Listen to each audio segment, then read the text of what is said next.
Yeah.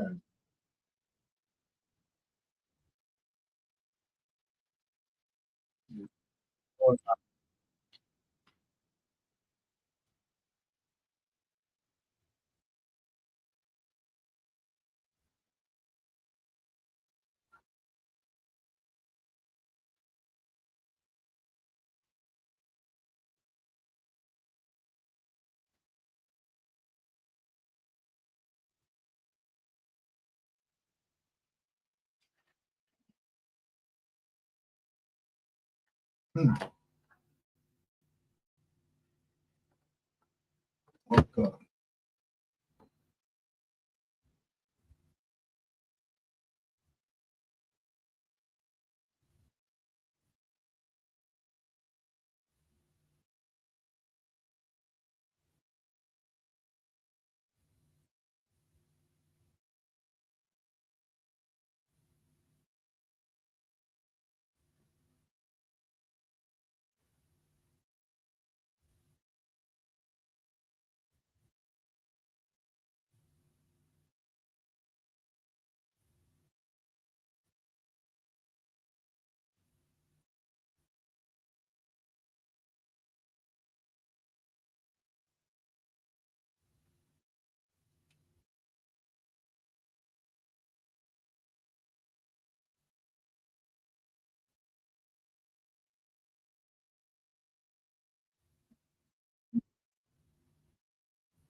Yes, brother, man.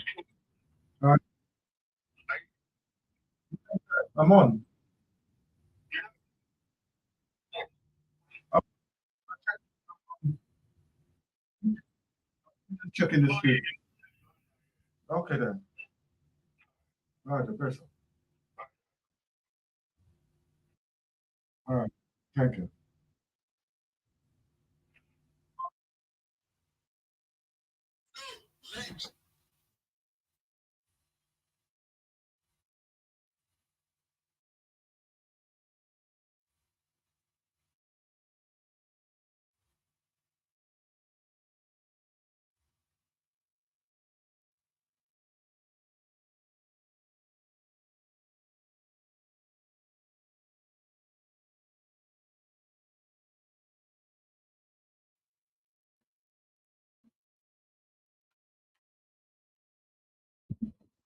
Grand Risings family, Grand Risings. Welcome to the galaxy of Fawee.net here on the Blacknificent radio show. Oh, oh, bombarded, bombarded, bombarded. Imageries, messages, and even commentaries asking what, where, how can we do what we need to do? How can we heal ourselves? How can we do what we need? You know, there was one, there was one, right? Oh God, this young man, right? He put himself into a charity, and his thing was for well-being, right? I put myself into the same thing. So what the challenge is that next month you're required to do I think it's 20 miles. I think it was 10 miles or something like 10 miles or something like that of walking, right? And it's for well-being. It's for the well-being. And the reason why this young man actually um, participated in this one, or is going to participate in there, he was saying that over the last few months, he's lost four of his friends to suicide. Four of his friends he's lost to suicide.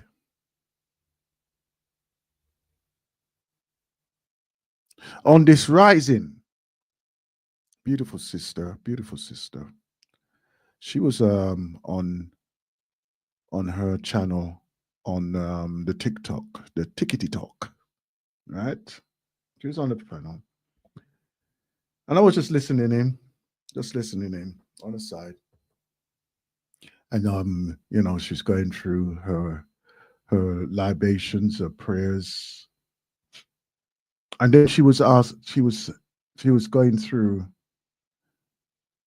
an inspirational speak, I would say. She wasn't speaking directly with anybody, but she was just talking to those who were listening and just expressing her views on things. And she was stating, what value do we have on life? What's important to us? And obviously, for her, she says that, if she's challenged, she would give herself to JC, right? She'd give herself to JC and allow his guidance, his essence to help her through her situation. And then she broke down various ways of how certain people around her, and not so close, would be in their behavior patterns. What was their real value? What was their true value in life? Was it material aspirations of money, or feeling secure that they had a partner, husband, wife that they would have who would support them? And here on the Blacknificent show, because I'm just thinking, well, you know what, and I'm doing my self analysis as well, because I'm not infallible. I'm not infallible. Right? None of us are infallible, because when it comes to things do get us down. We do start thinking about things in a different way, right? We do feel that, yes, you know what? Today I'm challenged. I'm challenged. I just want to be quiet today, you know? Or anything that anybody is saying is is that right? Are you going to question? Are you going to question it? Yes, we're going to question it. But at the same time as we're questioning it, does that mean that we're not paying attention to the position that we are actually in?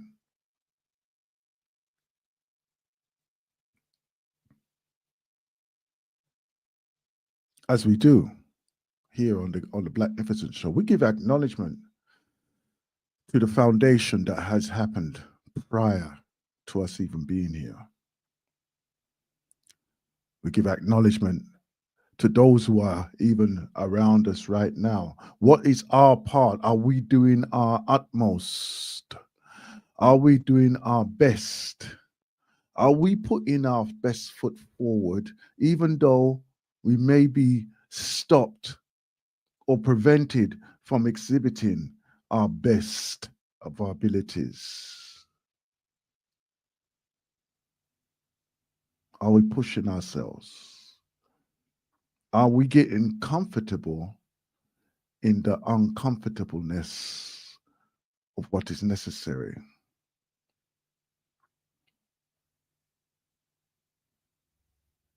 Things are not the way they used to be. I could start it like that, couldn't I? Huh? Things are not the way they used to be. And you know this, you know why I'm laughing about this? The reason why I'm laughing about it, other than this got tighten this up here. The reason why I'm laughing about it is because it's been said many, many, many times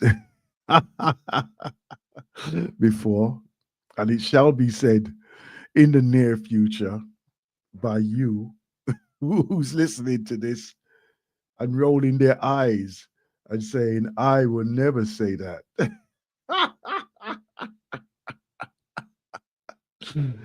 I was listening in on a conversation a few days ago again, right? And this is how time has really caught up with me. Is that those who were on there, they were talking about their telephones, what type of phones that they had back in their time, Back anyway, back in their time, right? And the transition of the different types of phones that they've had over the years, right? And they were doing the comparisons of like, would they what phone would they like to be have, and what was the benefit of that phone, you know? And they were going through the various types of some of them I've never even heard of because I've never been really up into the different changes and everything else. And they were going through the different networks and different types of plans and everything that was available at the time. And then like hearing them speak of the development of even the gaming consoles, right? That they had, and like and they said, "Boy, old school. This is old school," and and I'm thinking, "Boy, you haven't even got age to have old school, right?" And then when I think about it, right, they've obviously grown up in that expressive state of like the changes, and it was so refreshing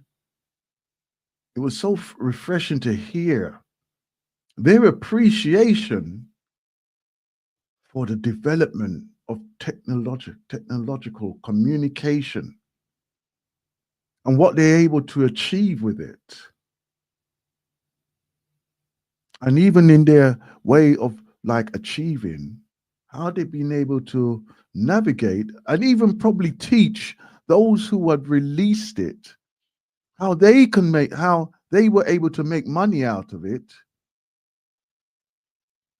And now, obviously, industry as it is, as it stands, they're looking to see how they can make more money out of them than they are making out of theirs, out of the technology. And then there's that little question in the back of my mind, being on the Blacknificent show, have we benefited from this? Have we benefited from the development of technological development? And how can we in our near future? I'm going to ask the same question to our sister Sandra when she comes on later on, right? Because there are elements that we are missing out on. There are elements of our existence. And I have to put it that way. It's not even a living existence, right? Because like even when you look at a lot of these online sites now,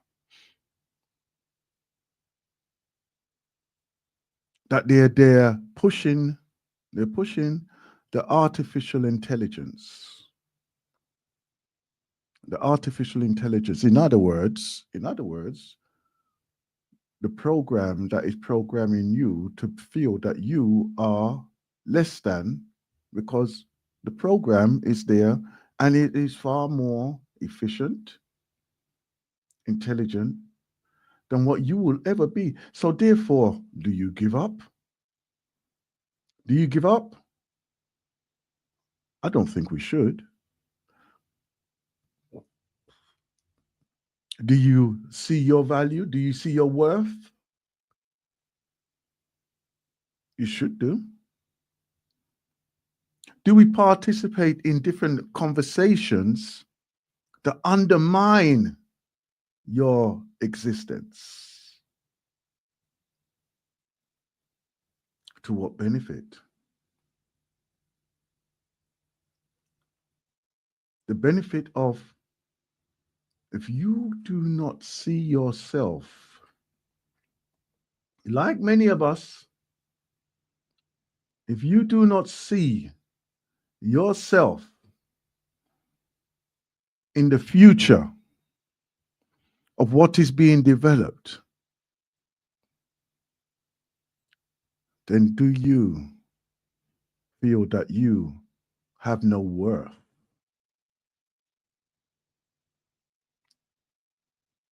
If you do not see yourself in the future,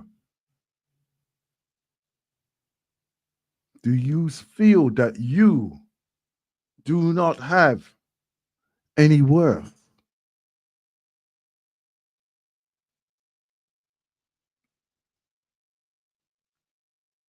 Is that the underlying question that is causing so many to take that alternative avenue of self destruction? 2 days ago, I received another message, and it was depicting a young man. It was of a young man, and he was in the supermarket. He's probably doing the rounds now anyway. He's in the supermarket and he's screaming. He's screaming while he's in the supermarket. I've had enough. That's it. I don't care. And you know when somebody really starts to cry and feels their pain within them and exhibits it to the extent of that they are weak. They are weak.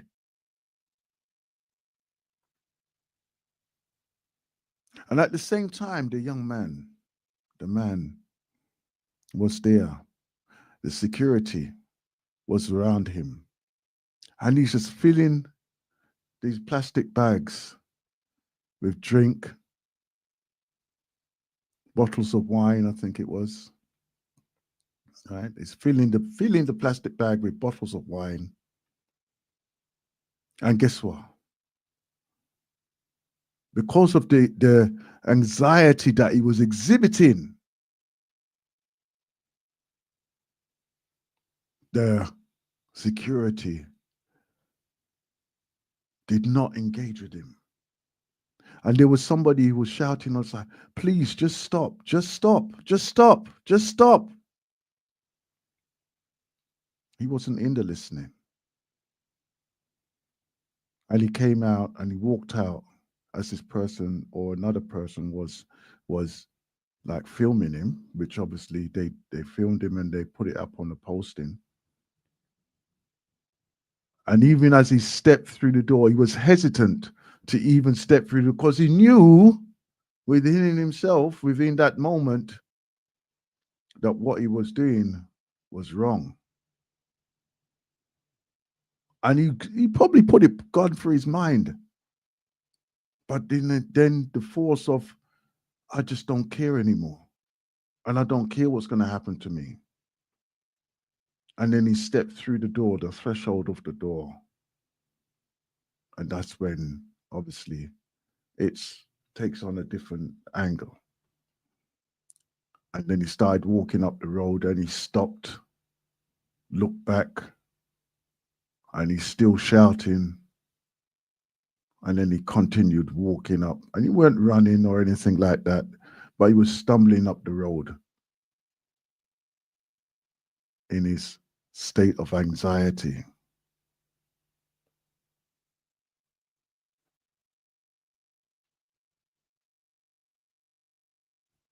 If you don't see yourself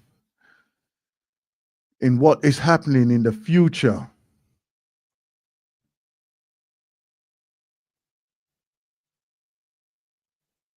do you feel it's time that you give up? These are the type of questions, or part of the journey of questions, of where we probably need to read, hold on, we probably need to really have a good look into ourselves.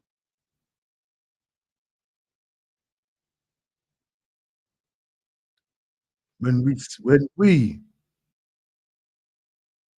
have to really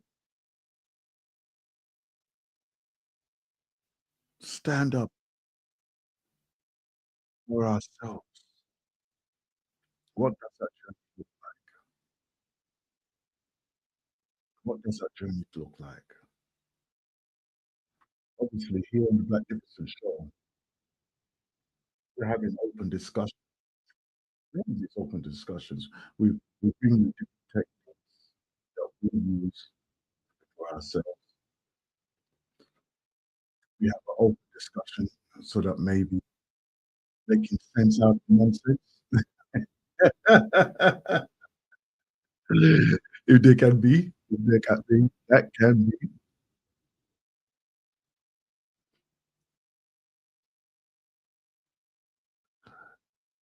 And then facing the reality of what life actually is. Because even looking at the different challenges that we've had and we're actually having even right now doesn't give us the excuse to just give up. We cannot have that excuse that I am going to give up.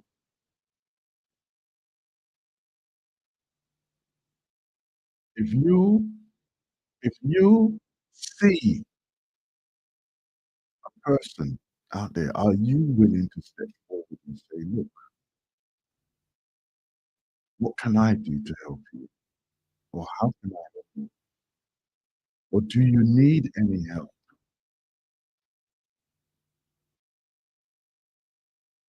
Because there's been many of us who are doing that. That open, that empty stare, looking at you, but I can't see you. Right? That deafness, that there's just noise. There's noise, but I'm not listening. Hmm? All these things here. And even if it's happening to us, do we recognize the sign? We recognize the sign. You know what? Let me just have another 30 minutes of sleep. Let me just have that hour of sleep, mainly because I just feel that I want to. Mm, you know what I mean? Well, hey, is it that time of day already? 2 o'clock? 2 o'clock already? And I haven't what? I haven't even been to the bathroom yet? Hold on, let me just stop and catch this. What's going on here? Why is it not?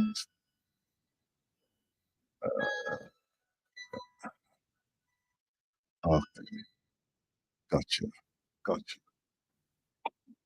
Why do we have to wait to the point of total total pain hitting us on the back of the head before we actually take action to not only saving our lives, but saving the lives of others as well. You on the Blacknificent show. This is the type of conversation that I know it can be difficult, but we need to have, especially for us who are under this suppression continuously. Grand Risings, my brother, Grand Risings. Welcome to the galaxy of TV.net and the Blacknificent Show. Yeah, Grand Rising to you, my brother, and Grand Rising to the Galaxy family.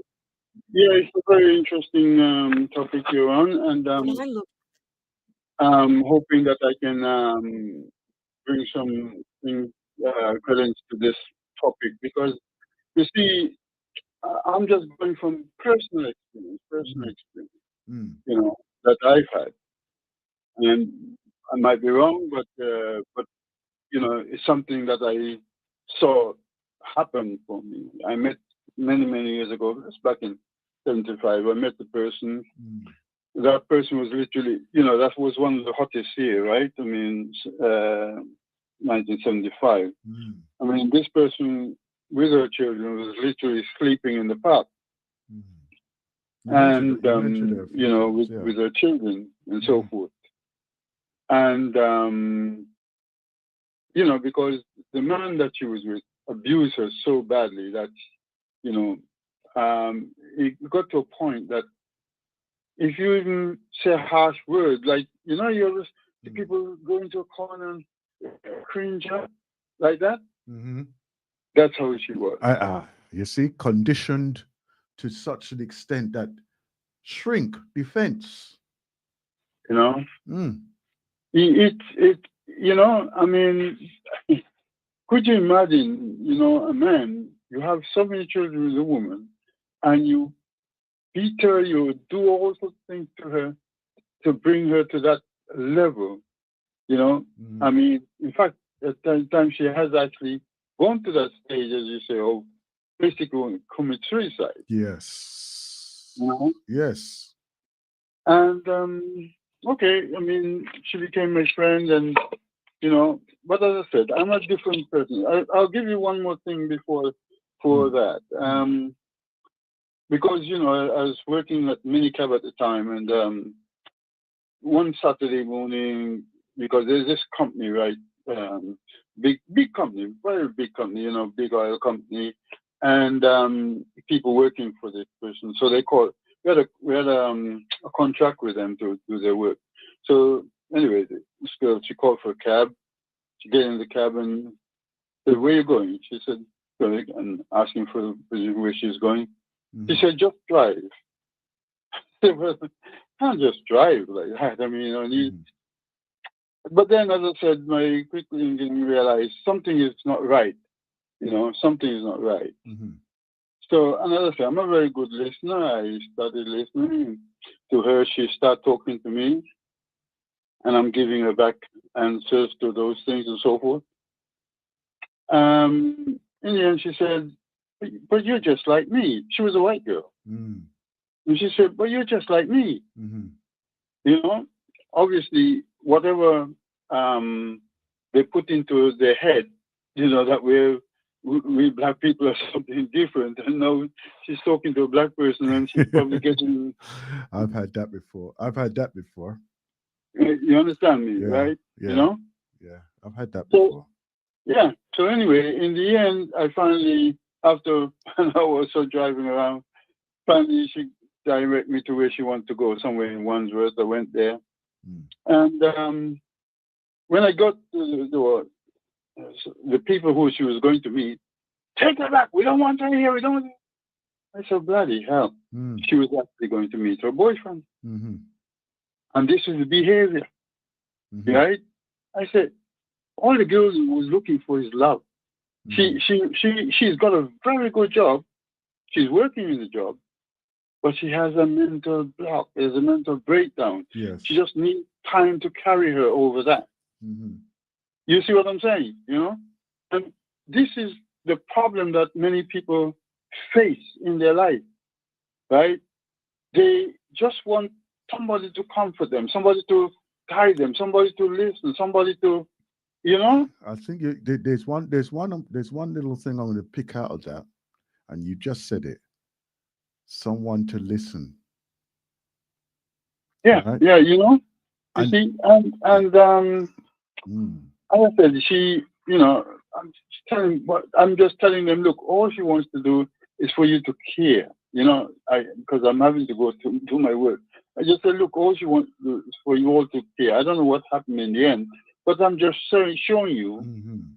this is the situation that many. So what you're just saying there, many people get to the bottom and they, you know, people treat them like dogs or like, oh, he's Mm. stupid, he's this and that, but sometimes these people are very intelligent, you know? And but the You point know is, something. because of not One of the somebody things. not listening, because of people not caring, Yeah. they get to this stage. One of the things that I've come across two young men, right? One, he was the age of what age was he? Four, 15. He was age 15, right? And the next one, when he had a breakdown, he was at the age of 16, right? Yeah, Prior to that, one of these children, young children, who they can read at the age of 4 better than yeah, most yeah, yeah, adults, yeah, right? yeah, This is the life that they both had. They were and it weren't a case of that. In both cases, it wasn't the case that they were super like like I won't say intelligent, right? But they just had the ability to just ease through, and the communication was par excellence. They were able to master languages, right? Their future was extremely bright. Okay, yeah. the first one I mentioned, right? Young David, right? He he literally, right, was like a prodigy, right? Yeah, yeah, yeah. I'm not too sure where in Africa his mother came from, right? But it was just him and his mother, and as I say, he was like a child prodigy type of thing. Yeah, yeah, And yeah, then yeah. one day, like his mother came round to my home, right? And David, because I was probably about 19 at the time when he was about 14. And then the mother just said, "Oh, David unfortunately took his life." Right? Mm, I was mm, in shock. I was in shock, right? Because I'm thinking, why would he do this? Right? And that's probably one of my first experience of like somebody taking their life in close to me, like, mm, mm, mm, And I thought, why would he do this? You know? mm, And then mm, even to the thought of like, am I going to think about this? How much I'm going to think about this, right? And even as I'm trying to even put it into words, even today, it still did not make sense to me. mm, Still did mm, not make sense mm, to me, mm, right? mm, Now mm. the second one, right? A young man of about 17, again a prodigy, right? And he was in private education at the time and doing like extra like schooling and everything else. He was on in line to go to any university of his choice and things like this. Yeah, and then he just turned around to his mother and said, "I don't want to do this anymore." Mm, Right? He didn't take his mm, life. He didn't take his life, but he just totally turned completely up the opposite way. This person, this young man, he would be reading like 3 books, 4 books a week, type of thing, you know. Um, uh, like this even within the schooling system that he was, they said that he shouldn't be in that school there. He should just go straight to university, you know, right? And then he just said, "No, I'm just not doing this anymore," right? And he literally just kind of like just switched off that ability that he had, right? And then just took on this. If he was an adult, he would be a street vagrant. Let's put it that way, right? But obviously, you know, being with his mother and everything else, she looked after him and everything else. But she took on the pain of of this her son making that decision for herself, type of thing, and she had the breakdown as well alongside with him, type of thing, you know. And I thought to myself, why would he do that? Why would he do that? And I realized that, you know, to operate at certain levels, it can be extremely high in pressure towards somebody, you know. But at the same time, what is it that switches them? What switches them to say, you know what, I've had enough. I've had enough. And the only thing that really came to me, right, is that what was going to be the value for that person. And this is why I say, if you don't see yourself in that future, would you give up? Yeah. Right. Well, And you see, both of these young men, by the way, like of African descent, right? So, you know. that's what I'm saying. Mm, Everyone has a value. We don't mm, know their value. mm, And as I said, I walk down the street and I see a person picking up things off the street. I don't mm. treat them as a bad person, or Yes, you that's don't right. know what happens to a person. We all, Exactly. strangely enough, I mean, one of the things I always thought that we couldn't be programmed, Mm. but we can be programmed. It's Oh. amazing that despite, we we're not like a computer, and Mm. we have our own mind, Hmm. but sometimes we can be programmed Yeah. because I've seen it with people who, because listening to certain people and so forth, they become programmed Mm. into whatever they become, you know. Hmm. And as I say, we are very vulnerable. Some of us are strong, some of us are very, very weak, Mm. and you just don't know what drives a person to where they are. Hmm. Now, the first person I told you about, 75, you know that person is a millionaire today. Wow. Mm. Yeah, you see what I'm saying, right? You know. Hmm. And what drives me is the kind-heartedness of that person. Mm. She had the last pound, and you come and say, Right. she'll give it to you. Can I just pick up on something there now? You see what you're saying? Like, okay, then, wealth is wealth, and whatever, right? But it's the fact that the empathy this person had. Hmm. They saw the value in others as well, as much as what they see within themselves, right? Hmm. And then even seeing that, right, could give them the impetus of the next level, right? Or the new level of what they see is important to them, Well, for right? her, she never wished any harm for anybody. No matter Mm, what anybody do to her, she mm, never wish anybody any harm. mm, Never. mm, That's what I'm telling you. Even if she come and you ask her for it, she'll give it to you. mm, mm, You understand what I'm saying? mm, And I think that is what made her to be what she was. mm, You know, you understand what I'm saying? She has a heart of gold. mm, mm, mm, You follow what I'm saying? mm, And But to see where she came from, as I said to you, you couldn't even have an argument with it. If you talk to her harshly, you're going to, mm, like, you go into a corner and screw up and shivering and mm, shaking, mm, that sort of thing.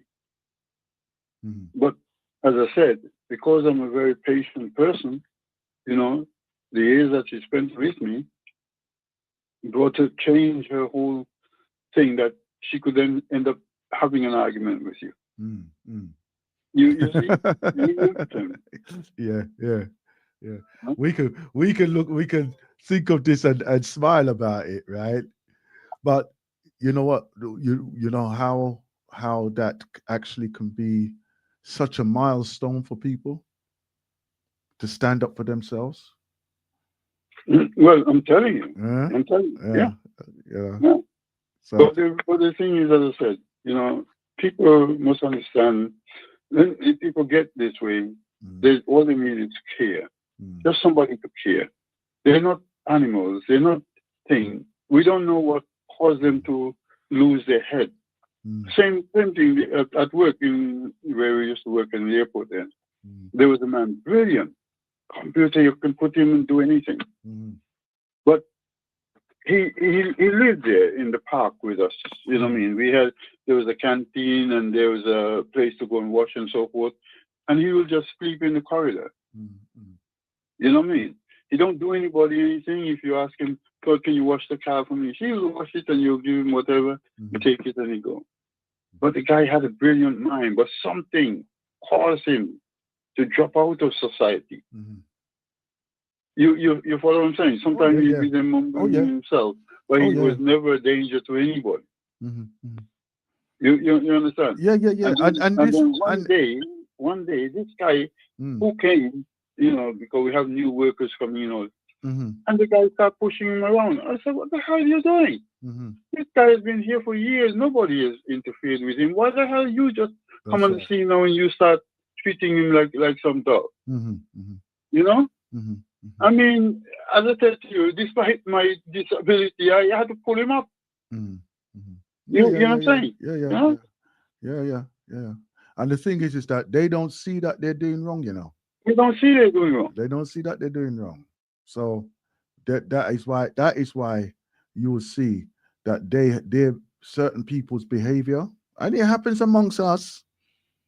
Certain people's behavior, dismissiveness, right, can be detrimental not only to the person they're doing it to, but to themselves as well.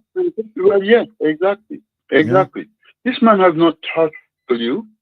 Yes, he's there. Mm, He's saying, I mean, for years, he mm, comes there because, as I said, there's a canteen, so he mm, can, he gets his thing money from time to time, and he'll yeah. go and buy, or they'll just give it, or somebody will just buy him something.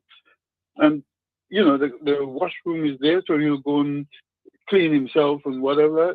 Mm, Never interfere with anybody. mm, You know, people would even leave their keys and say, "Look, go and wash my car," and they have no problem. They don't steal anything, nothing. yeah, yeah, yeah, You understand what I'm saying? yeah, yeah, yeah, But yeah. something has lost him that he cannot go out into society. He cannot Mm, be out there in yeah, the yeah, yeah, society. yeah, yeah, yeah. And he has a brilliant mind.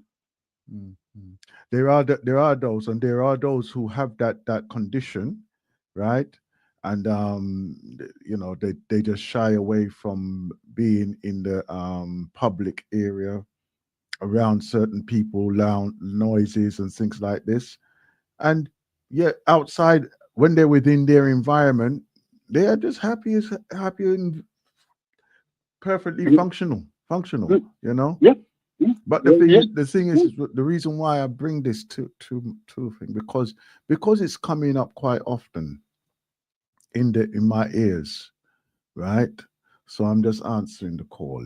I'm just answering the call. This Well, rising. well, yeah, people need to know, as I said. I mean, and that's why I think, because I said, people need to know. Like that Mm, young lady, as I said to you, she was brilliant. She had a very good job, mm, but she realized something is not right. She's losing it. mm, That's why she said to me, just try it. mm, And, I'm listening and talking, and that's what I come to realize. she knew she's on the verge of a breakdown in some way. Yeah, yeah, yeah, You yeah, know, she yeah, just wants somebody to listen, somebody to talk to, somebody to hear, yeah. and the person that she's looking to for that is driving her away, and the family. All right, then. Let me move into my next segment now. Yeah. Yeah, Thank yeah, you so much. Thank you so much, and very, okay, very, and thank you very for poignant saying that. Yeah. points of interjection there with our brother Akram there, man. As we move into the next part of our program here, the midday meditation, I want us to just give it some thought on the journey that we are taking within ourselves and for ourselves. Are we empowering ourselves? How do we reflect that to others? And take that look in that mirror as well. And how does it reflect back on you? In silence or in self expression?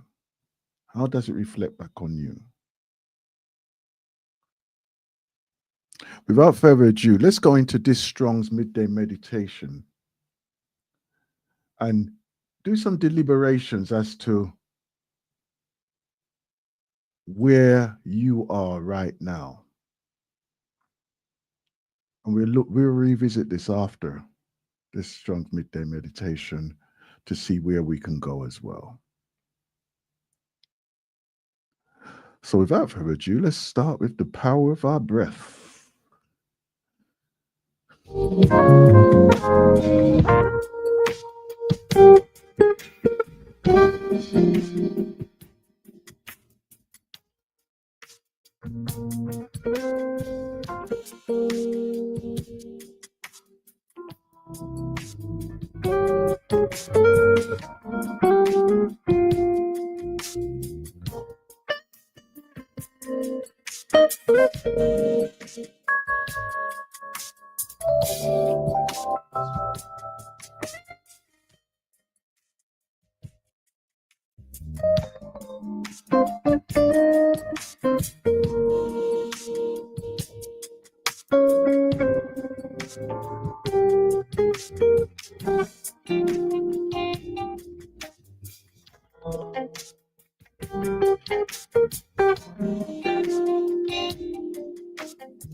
Complain. I won't complain. I won't complain. He's been so good to me.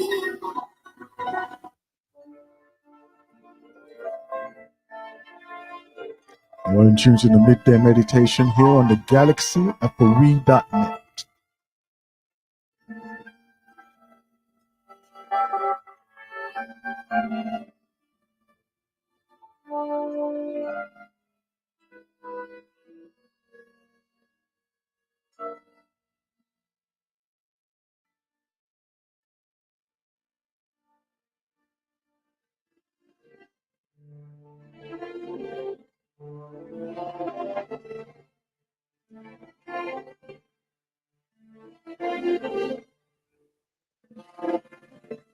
There was a boy, very strange, enchanted boy. They say he wandered very far over land and sea. A little shy and sad of eye, but very wise was he. And then one day, a magic day, he passed by, while we spoke of many things, foods and things. He said,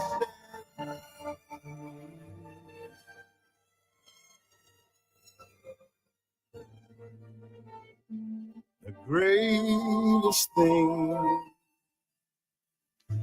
you'll ever learn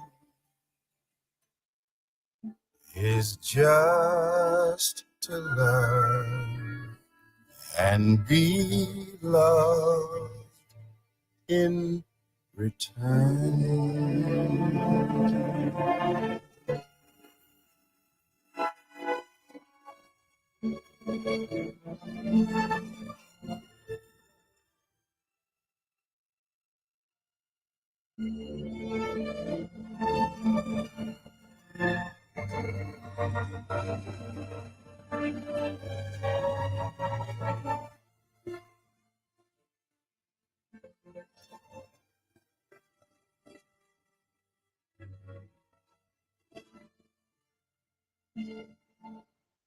The greatest thing you'll ever learn is just to love and be loved in return.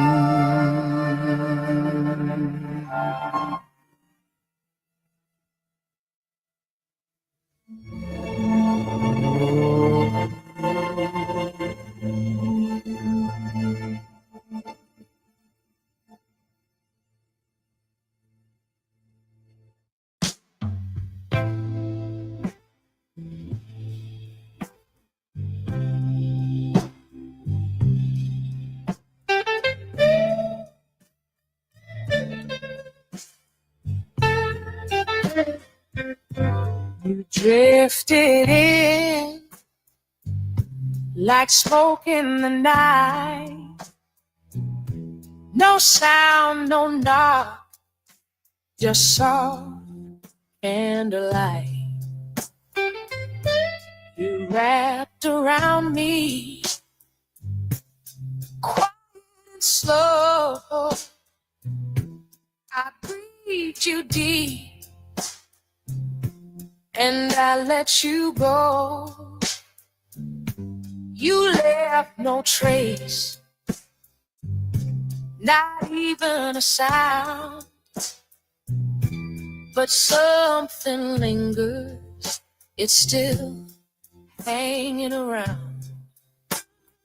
In the curtains, the floor, this old wooden chair,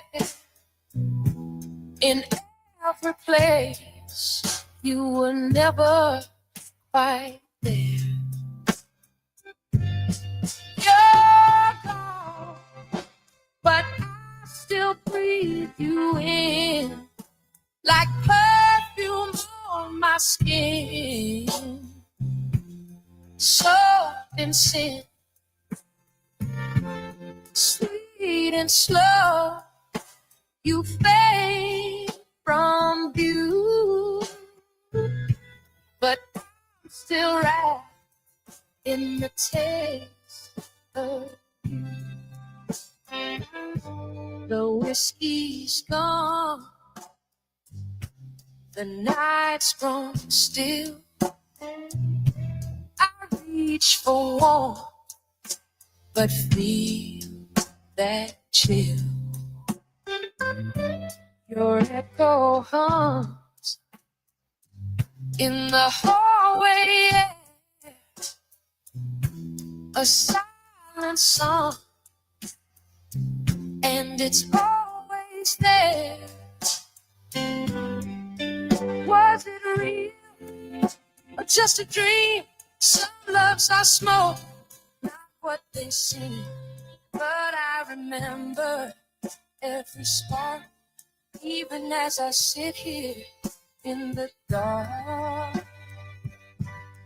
You're gone, but I still breathe you in, like perfume on my skin.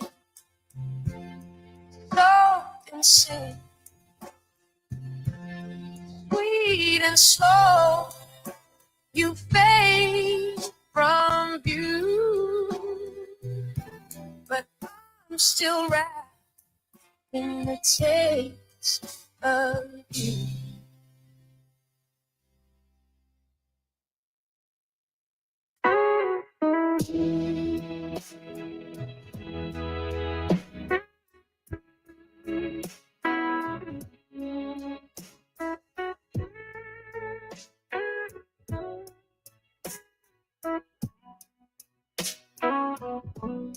You said you needed time. I gave you space to breathe. But now the silence feels like you've already left me. I tried to read between the lines, but your pages stopped halfway. You kept your heart behind a wall I couldn't break. Was I ever enough just to stop along the way through? Did I hold you too tight or not close enough? Tell me the truth. Was I ever enough?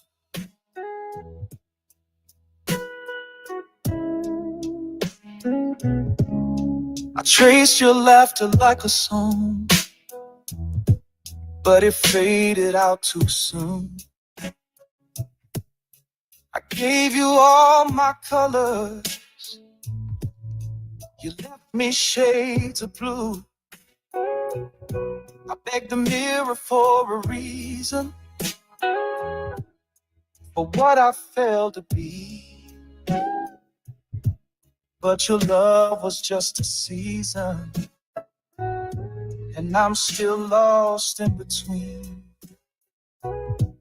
Was I ever enough for you?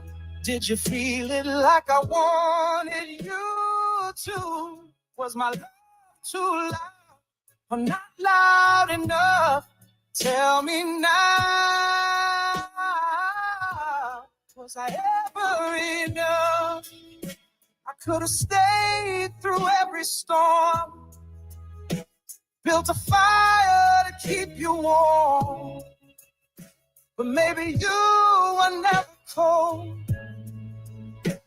Maybe I was just alone.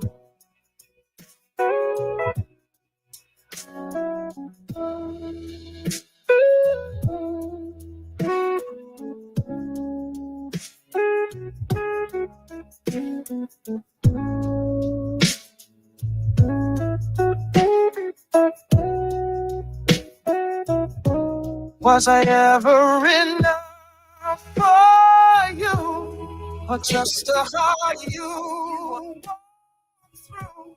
Was it real or just pretend? I missed the end. Say it plain, say it right. Was I ever enough?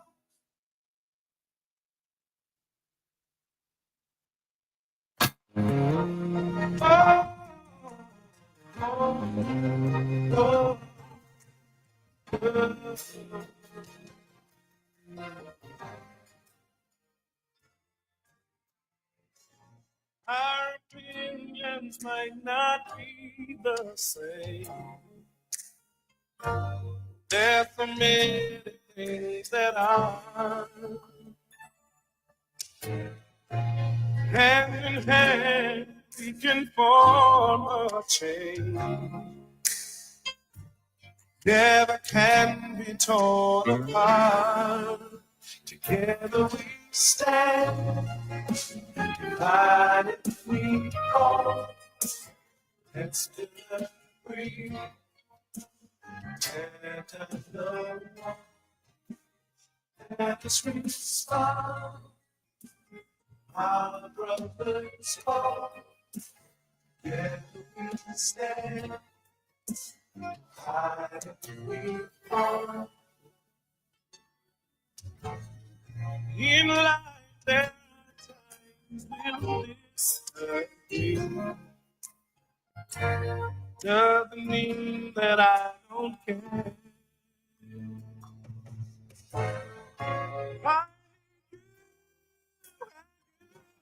you have made that very clear. Together we stand. That feels little bit. Tear down the wall. Let us reach far. You know, oh, I we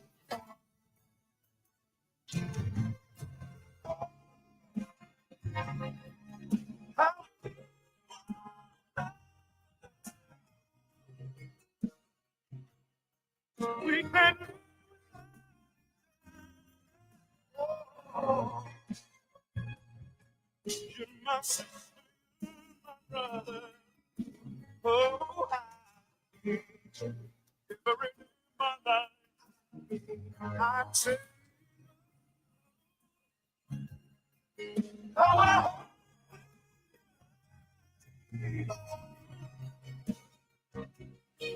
am not right. Oh, so the lesson I'm learning. Oh, I need you. Oh, together we stand and divided we fall. Let's be sweet, free. Tear down the walls.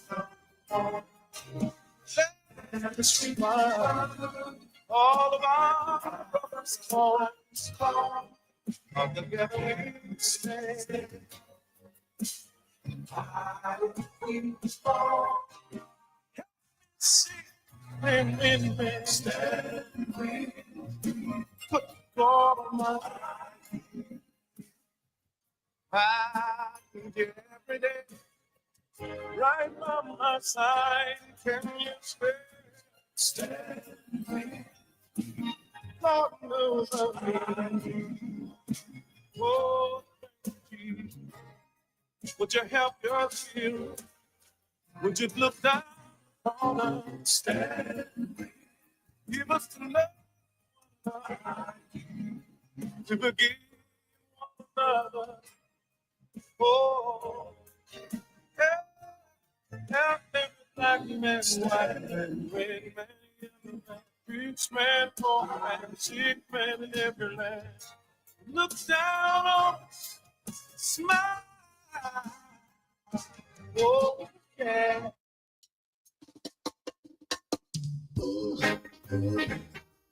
Your love and His mercy and Lord, the mothership, the only bread.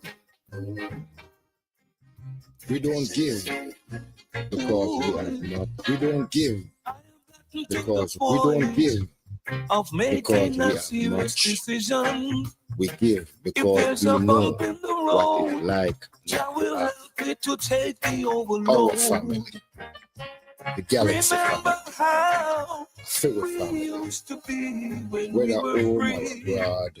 We interact, we do those watch, we no watch black. No authority pay us for this or that. We, the family, do all of that. We build the temple of know that self. Know that the nation and religion is heading for other hosts because our family doors are tightly closed. Our family, the galaxy family, remember how we used Stargate traveler, information givers. We travel where others fear to go. We reggae, drum, calypso, soul, and jazz from other ways. No wicked and bad talk there. No gospel spell and the family turkey. And no wazungu holiday we promote our church. Our family, the galaxy family, a favorite family. When we community walk, we hear good and bad talk. Tell me the last time you got cut off, even when you are slandered with your ears, because we get you upset on the truth you eat. Some of that you can't digest. So you just hide behind those bitter, hateful things. I feel the family. Galaxy family. Our family. Although the ship been through many turbulence, some of them slip and slide, some lose their balance. No going around with personal business. Will help me to take the yoga low. Don't touch that dial. No matter who you are, no matter where you are. We are me and my house. We'll give praises and praises to Jah. Remember how we used to be in Africa. We'd never bow. We were article African soldiers.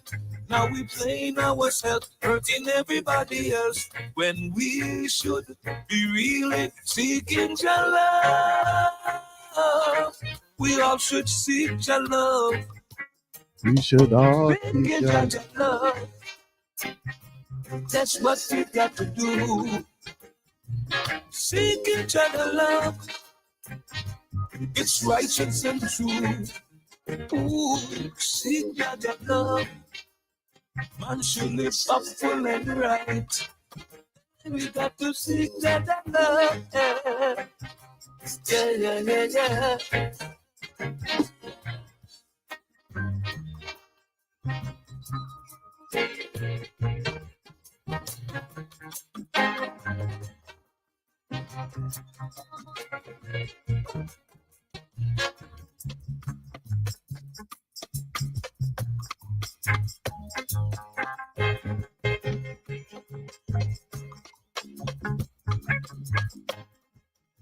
You're in tune to the midday meditation here on the Blacknificent Show.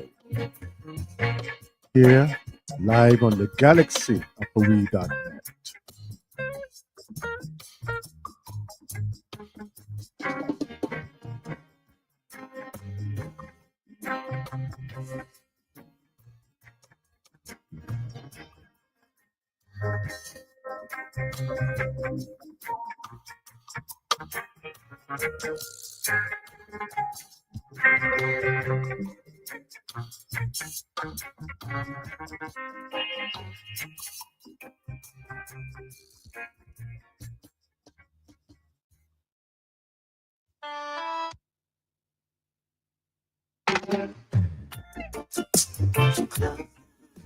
Hey ladies, beautiful ladies, it's the face again. Listen, the closer I get to you, the more you make me see. by giving me all you got. Your love has captured me over and over again. I try to tell myself that we could never be more than friends, but all the while inside I knew this was real. The way you make me feel, lying here next to you. Time just seems to fly, and girl, I'm needing you more and more. Let's give love a try, baby. Sweeter and sweeter love grows, but heaven's there for those who fool the tricks of time with a heart of love that binds. One more entry. In a special way, the closer I get to you, the more you make me see. By giving me all you got, your love has captured me over and over again. I try to tell myself that we could never be more than friends, but on the way inside blessed are those who don't to give praises each and every hour. Knowing that we could not do certain things ourselves. It's my joy. This is a blessed day, in many different ways. And so the most high praises I say, should not. This is a blessed day, in many different ways. So the most high praises I say, should not ever be delayed. We don't give because we have much. The people who are support the beast, we hold the king, the queen, and the prophet and the priest. Suppression and oppression, them the things they have to cease. He love the African mother Candice, because of her beauty still a increase. It's to near the trees to be pregnant by the breeze. That is why I sing songs like these. I tell you, this is a blessed day. Yes, in many different ways. And so the most I praises I say, should I never ever be let go. This is a blessed day. In many different ways. And so the most I praises I say, should I never ever be let. Yo, just black people arise. Believe me, this is no surprise. We enemy them in a demise. That's why we see them a work beside the sky. We have to take that thing to a different price. We don't expect nothing to come one overnight. Things that we see, we have to different. We rise. Make sure you stand up and shine it bright. This is a blessed day. In a many different ways. And so the most I praises I say, should I never no, Jack, this is a blessed day. In a many different ways. And so the most I praises I say, should I never be there. People know flesh different from meat. Fresh vegetable missing up at them I eat. Only for you to go stop take drugs. Collectively them a go shout one love. I feel the one them way I defend them roots. Go out the street and not stop talk truth. I feel put a fire upon a rose red fruit. Now set example nowhere for another youth. So this is a blessed day. In a many different ways. And so the most I praises I say, should I never be let go. This is a blessed day. In a many different ways. And so the most I praises I say, should I never I see the rising of the sun as it appears from the east. Destruction of the people who are support the beast. The only king, the queen, and the prophet and the priest. Oppression and suppression in the name must cease. You love the African mother candies because of her beauty still a increase. It's under the trees to be pregnant by the priest. That is why I sing song like this. This is a blessed day in a many different ways. And so the most I praises I say should I never ever be delayed. No, this is a blessed day in many different ways. And so the most I praises I say should I never ever be delayed. I say this is a blessed day in a many different ways. And so the most I praises I say should I never ever be delayed.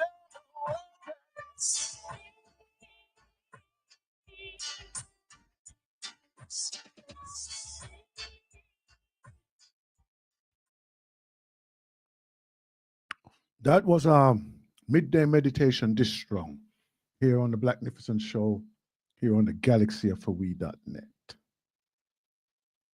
Deep in thought and deliberations, we uplift ourselves, centralize ourselves as we sit at the feet of those experiences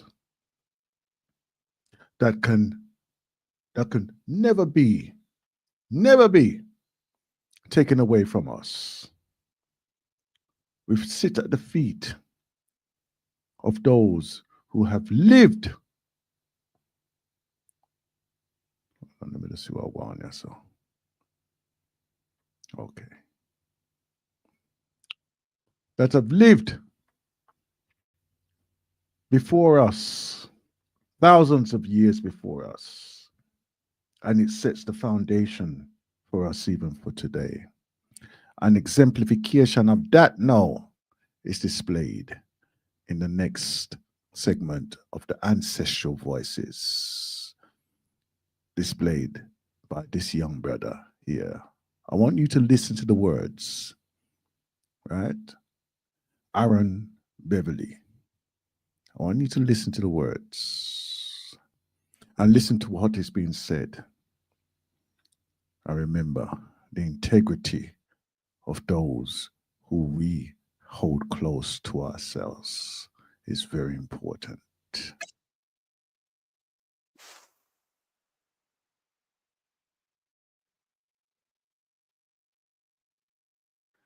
The contest chair was relieved.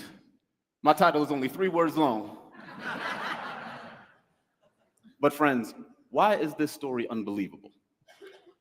June 2018, I fly to India to attend the wedding of my friend Brandon and his fiancée, Devika.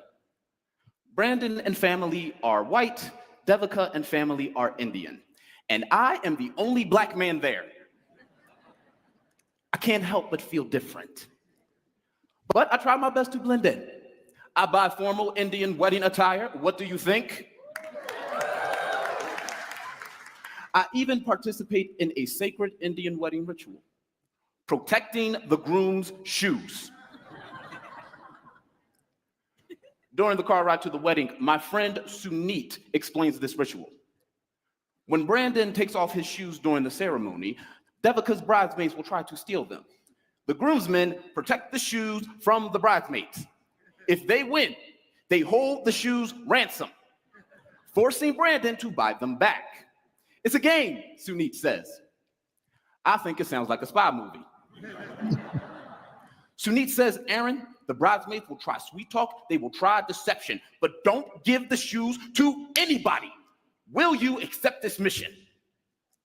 Quick fact about me. When I am given a mission, I take it very seriously. I look at Sunit and I say, I accept the mission. At the wedding ceremony, Brandon takes off his shoes. I swoop in, grab the shoes, sit down in the front row. Smooth, stealthy. I feel like a black James Bond. The leader of the bridesmaids walks over. She smiles at me. But gentlemen, have you ever seen a girlfriend or wife smile, yet at the same time, you just felt scared. I call her the ominous smiler. She says, Aaron, you look very handsome today. I say, thank you. Could you pass me Brandon's shoes? No. Sunit said the bridesmaids will try sweet talk. Don't give the shoes to anybody. But Aaron, she says, that's against Indian tradition. When I hear that, the global ambassador within me gets nervous. I don't want to cause an international incident over a pair of shoes. I can see the headlines. Idiot ruins wedding and India-US relations. I almost hand over the shoes, but remember Sunit, they will try deception. Don't give the shoes to anybody. I say no again. Then the ominous smiler, she moves closer. She says, and I quote, we can do this the easy way, or we can do this the hard way. But you will give us the shoes. I am now scared for my life at this wedding. However, I must protect the shoes because when I have a mission, I take it very seriously. So I curl over in my seat, I press the shoes against my chest, and this is how I watch the wedding for the next 30 minutes. The ominous smiler tries to steal the shoes, but I hold firm. Then she disappears for 20 minutes before taking a seat to my right. She says, Aaron, I don't care about the shoes anymore. You win. I say, do I look like a fool to you? But she doesn't move. I think I won. Sunit runs over. He's ecstatic. He says, Aaron, I'm proud of you. I say, thank you. You took this mission very seriously. I say, that's right. Now, give the shoes to me. No. Sunit said, don't give the shoes to anybody. The ominous smiler disappeared to recruit backup, and I know a traitor when I see one. Then the ominous smiler pounces. She starts pulling my arm. Sunit joins her. 2 versus 1. They pull, I pull, but I hold firm. The other bridesmaids run over. 5 versus 1. They pull, I pull, but I hold firm. The other groomsmen run over. I think, yes, the cavalry has arrived, but they joined the bridesmaids. 8 versus 1. They pull, I pull, but I hold firm because when I have a mission, I take it very seriously. They said, Aaron, just give us the shoes. I said, never.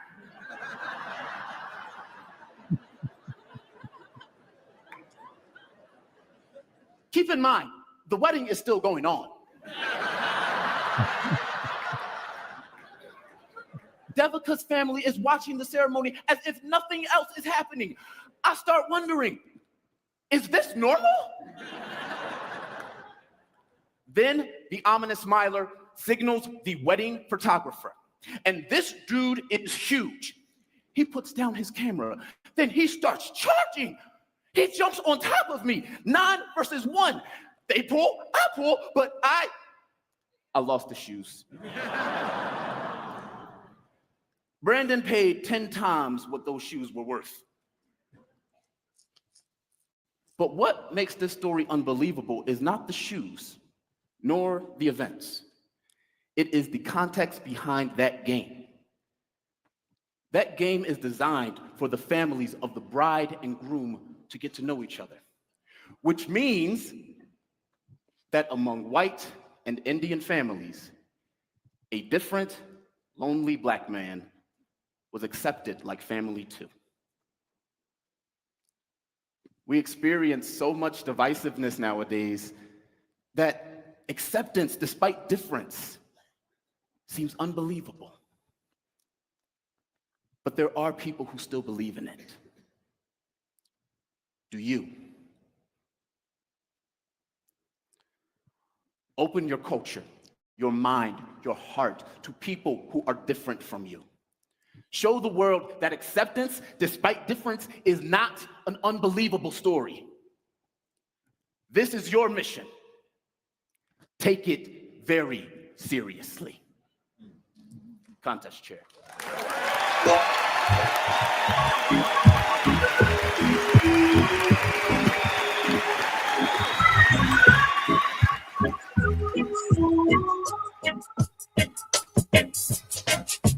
Render your arts and not your garments.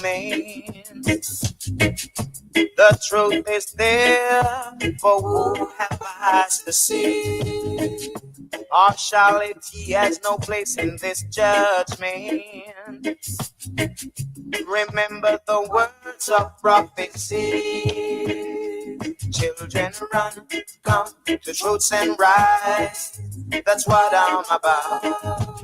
You know the truths and rights. Teach it to the children. You know the truths and rights. Teach it to the children that they should know. No, no, no, no. Children, say a little prayer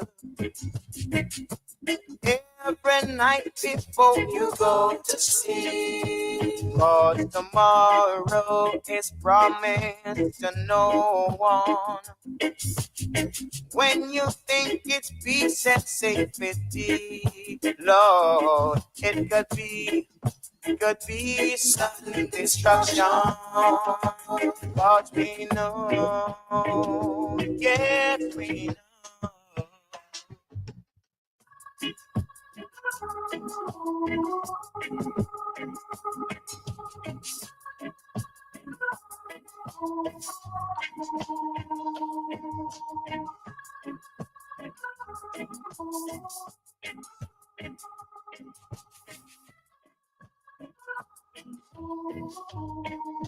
Remember, I say a few words to you. Remember the word I am saying to you right now. And for tomorrow and henceforth I say, render your hearts and not your garments. The truth is there for whoever has to see. Partiality has no place in this judgment. Just remember the words of prophecy. I say, children run, come to truths and rights. That's what I'm about. You know the truths and rights. Teach it to the children. Run, come to truths and rights. That's what I'm about. You know the truths and rights. All right. Now they helplessly believe that no matter how terrible their lives may be, their lives have been quite terrible. And no matter how far they fall, no matter what disaster overtakes them, they have one enormous knowledge and consolation, which is like a heavenly revelation. At least they are not black. So, another aspect of Baldwin's words which struck a chord was that poor white people are encouraged to feel better about their circumstances because they are better off than black people. In your book, Natives, you quoted philosopher Charles W. Mills, author of The Racial Contract. Can you explain this racial contract, in particular how its architects impose a racial hierarchy that is normalized and sadly broadly accepted by white and black communities? Yeah, I think what's interesting both about that and about Baldwin's clip is notice still the empathy here. He's very clear. Poor whites have had an atrocious time, right? Yeah. But if you say, well, listen, we know, if we take Britain, we know we let people that look like you die in Hillsborough and then demonize them afterwards. We know that a coal mine collapsed over a primary school in Wales, a place called Aberfan, and the British government didn't really care because it was a bunch of white peasants, right? We know all of these awful things have happened. We know, in fact, the British government, and I'm only referring to Britain because it's a society that we don't often know all of this about. The British government was literally child trafficking poor white children to the middle of the 1970s. This isn't me making up stuff or being hyperbolic. They were literally going to children's homes and going, you're a single mother, we're sending your kid to London, and really the British government would kidnap the child and send them to Australia. Many of these kids laboured, did illegal labour, many of them were extremely sexually exploited, and all sorts of awful things happened, right? But if you then say, but at least you're not them. If a person's only consolation is they have someone else to look down on, how hard are they going to cling to that person's inferior status, and how do they then become an enforcer for the racial status quo? On a personal note, sadly, you know, as my mum used to tell me growing up, and as I knew anyway from my limited interactions with my own grandfather, he used to say, well, at least I'm not a nigger. And for him, he had a very awful life, was essentially a child soldier, right? Because the British Army wasn't too fussed about enrolling people of 14, 15 back then. Really, really tough, really awful life. But for him, he still felt that being an Englishman made him a little bit Charles Darwin, a little bit Shakespeare, a little bit Isaac Newton, without having to be that genius.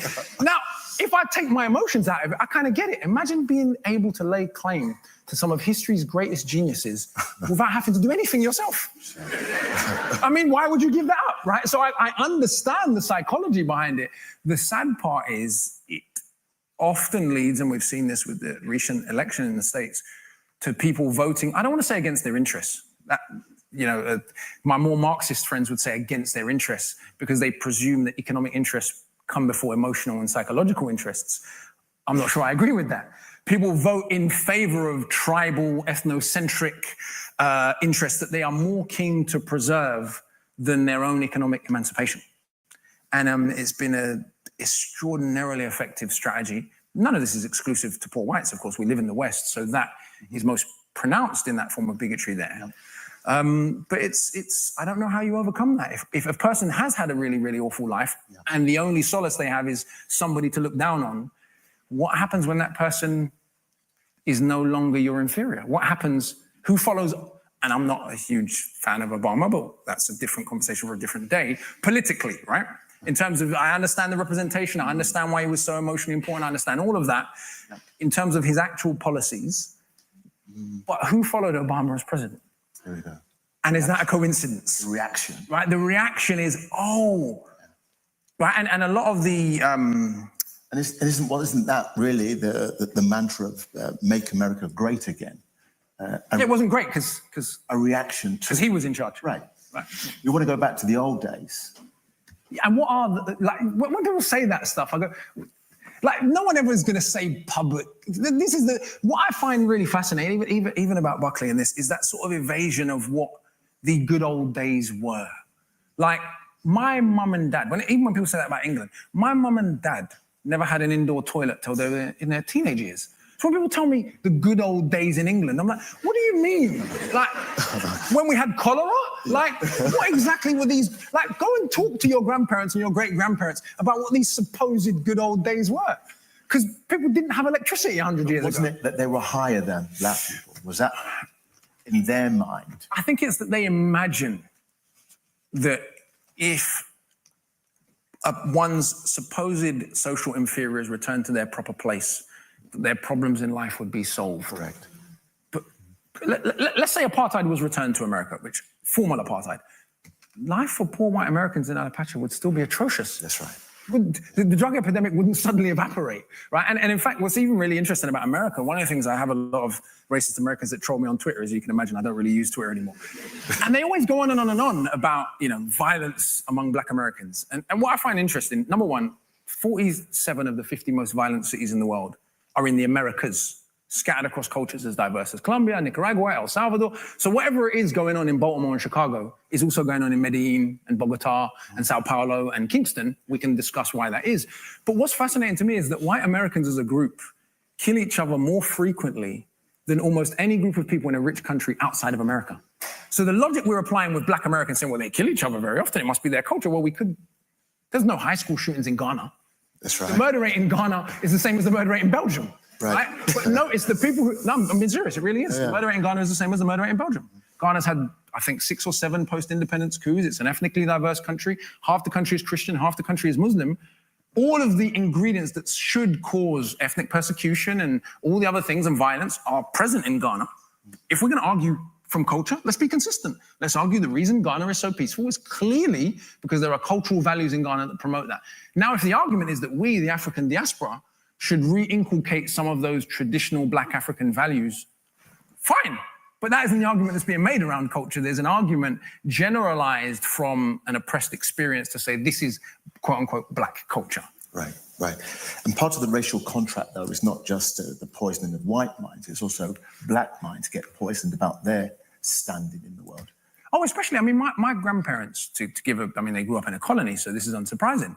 But my own grandmother used to say, anything too black can't good. And my grandmother is a black woman, was, rest in peace, was a black woman. But in her mind, there... How does that work? How did that happen? I mean, she lived in a country that, A, was a race-based slave colony for 2 and a bit centuries, and then was a formal apartheid economy. This is what people forget about the Caribbean, in which, ironically, people that look like me were allowed to acquire land and acquire capital. So I hate using this word, but you'll understand why I'm using it, because it's politically the word that was used at the time. Mulattoes in the Caribbean were a buffer class used to uphold the racial hierarchy in a similar way that poor whites are used in the West. They were allowed to own land. They were given a little bit of a carrot. They were given some rights and some status, as long as you keep the full-blooded blacks in their place. And so there was an idealization and a colorism, even to this day in the Caribbean, where people of lighter skin are assumed, irrespective of what background they come from, to be better educated, to have a powerful white father somewhere who could lose you your job, and so on and so forth. This confluence of, or assumption of, whiteness and prosperity. One of the things the British government was very... Our brand new live trading floor in Hampton Court is open and you're invited. This is a paranoid about in the post-war period when it came to migration from the former colonies was that exposure to poor white people would break the racial contract. What do I mean by that? If you come from Africa, Asia, or the Caribbean, and you at that time had the delusion that every white person lived like white people in the colonies, you come to England, you end up in Moss Side or Tottenham, and you go, oh, poor white people suffer like everyone else. Immediately, and it became immediate. I remember my friend always tells me his uncle went, I can't believe it's a white man on sweep street. And that was it, right? As soon as he saw a white person sweeping the street, it was like, oh my God. Like, it was like heaven came crashing down around, and he realized all of the lies that he'd been exposed to and all of the sort of internalized racism, simply because he'd never seen a white person who was poor before. And I think part of the racial contract is about idealizing white people, and they being judged by the most prosperous, the best educated, the most middle class, right? And then demonizing other groups of people. The reality is, especially in a country like this, where the British ruling class exported apartheid all around the world, but didn't practice apartheid on home soil. In many respects, the white underclass of this country have all of the same problems, in some cases worse, measurably worse, than ethnic minority communities in this country. But the difference is, all of a sudden, when it comes to white people, we understand its social class, not their ethnic makeup, and it's not even really called culture, right? It's all of a sudden we go, the white working class. Do black people not do jobs? Do Asian people not work? What is it that white bricklayers do that the black ones, the black bricklayers don't do? Because last time I checked, when my dad was laying brick, he was laying brick next to other people who laid brick the same way, right? And so I would argue that even ignoring social class as both a cleavage and a mode of understanding people that are not white, it's profoundly racist. Imagine suggesting that the child of the black or Asian doctor and the child of the black or Asian minimum worker are having the same experience, or should even have the same outcomes. Imagine ignoring that one set of people may need more help and assistance than the other. Imagine pretending that a black child that grows up in care or an Asian child that grows up in care is the same as a black or Asian child who grows up with 2 loving parents in Hampstead. These aren't the same people. And so we are at least coming back to the sort of having somebody to look down upon point, at least with poor white people, for all of the suffering and all of the problems, there is an understanding that there is a socioeconomic driver and a socioeconomic cause of those problems in that community. All of a sudden, when it comes to our community, this evaporates. It's gone. Let's have another question. So in this historical debate, we also need to discuss the opposition to James Baldwin, William Buckley, and the devices that he employed to put Baldwin down, including suggesting that Baldwin's success disproved the severity of racism. Do you think these tactics reflect a broader pattern in which defenders of the status quo deflect from systematic issues by highlighting individual Black success stories or framing of racial progress as a natural evolution? Yeah, I mean, it's such an absurd rhetorical device for a number of reasons, right? Almost without competition, the most prominent monarch in British history is Queen Elizabeth I, to the point that when you say Elizabethan, it is synonymous with the period in which Britain finally became an important country in the world. It's the period of Shakespeare, of Bacon, so on and so forth, right? This is when Britain announced itself on the world stage. Could you imagine how stupid it would be if I suggested there was no sexism in England 500 years ago because the Queen was English and she was powerful and revered, right? But we could apply that argument to any period of time. There were successful black people in apartheid South Africa, where there was literal apartheid. Benjamin Banneker helped co-design the layout of Washington in the 1770s. In fact, check the exact years, but it was around the 1770s. The free black population in Philadelphia in 1862, 75% of them were already literate. They had private schools, they had wealthy black entrepreneurs. Was there no racism in America in 1862? So we could use this device. But what's more sinister here for me about that is the suggestion that if you are successful, you should stop caring about injustice and just be grateful. You should essentially become right-wing and go, well, I made it. And if the rest of those poor blacks didn't make it, it's just they didn't try hard enough, right? So this weird idea that there isn't something admirable, actually, about being James Baldwin, being one of the best and most revered novelists in the world. And instead of going, well, hey, if all the other blacks could just be like me, their life would be wonderful. And go, no, actually, it's not that simple.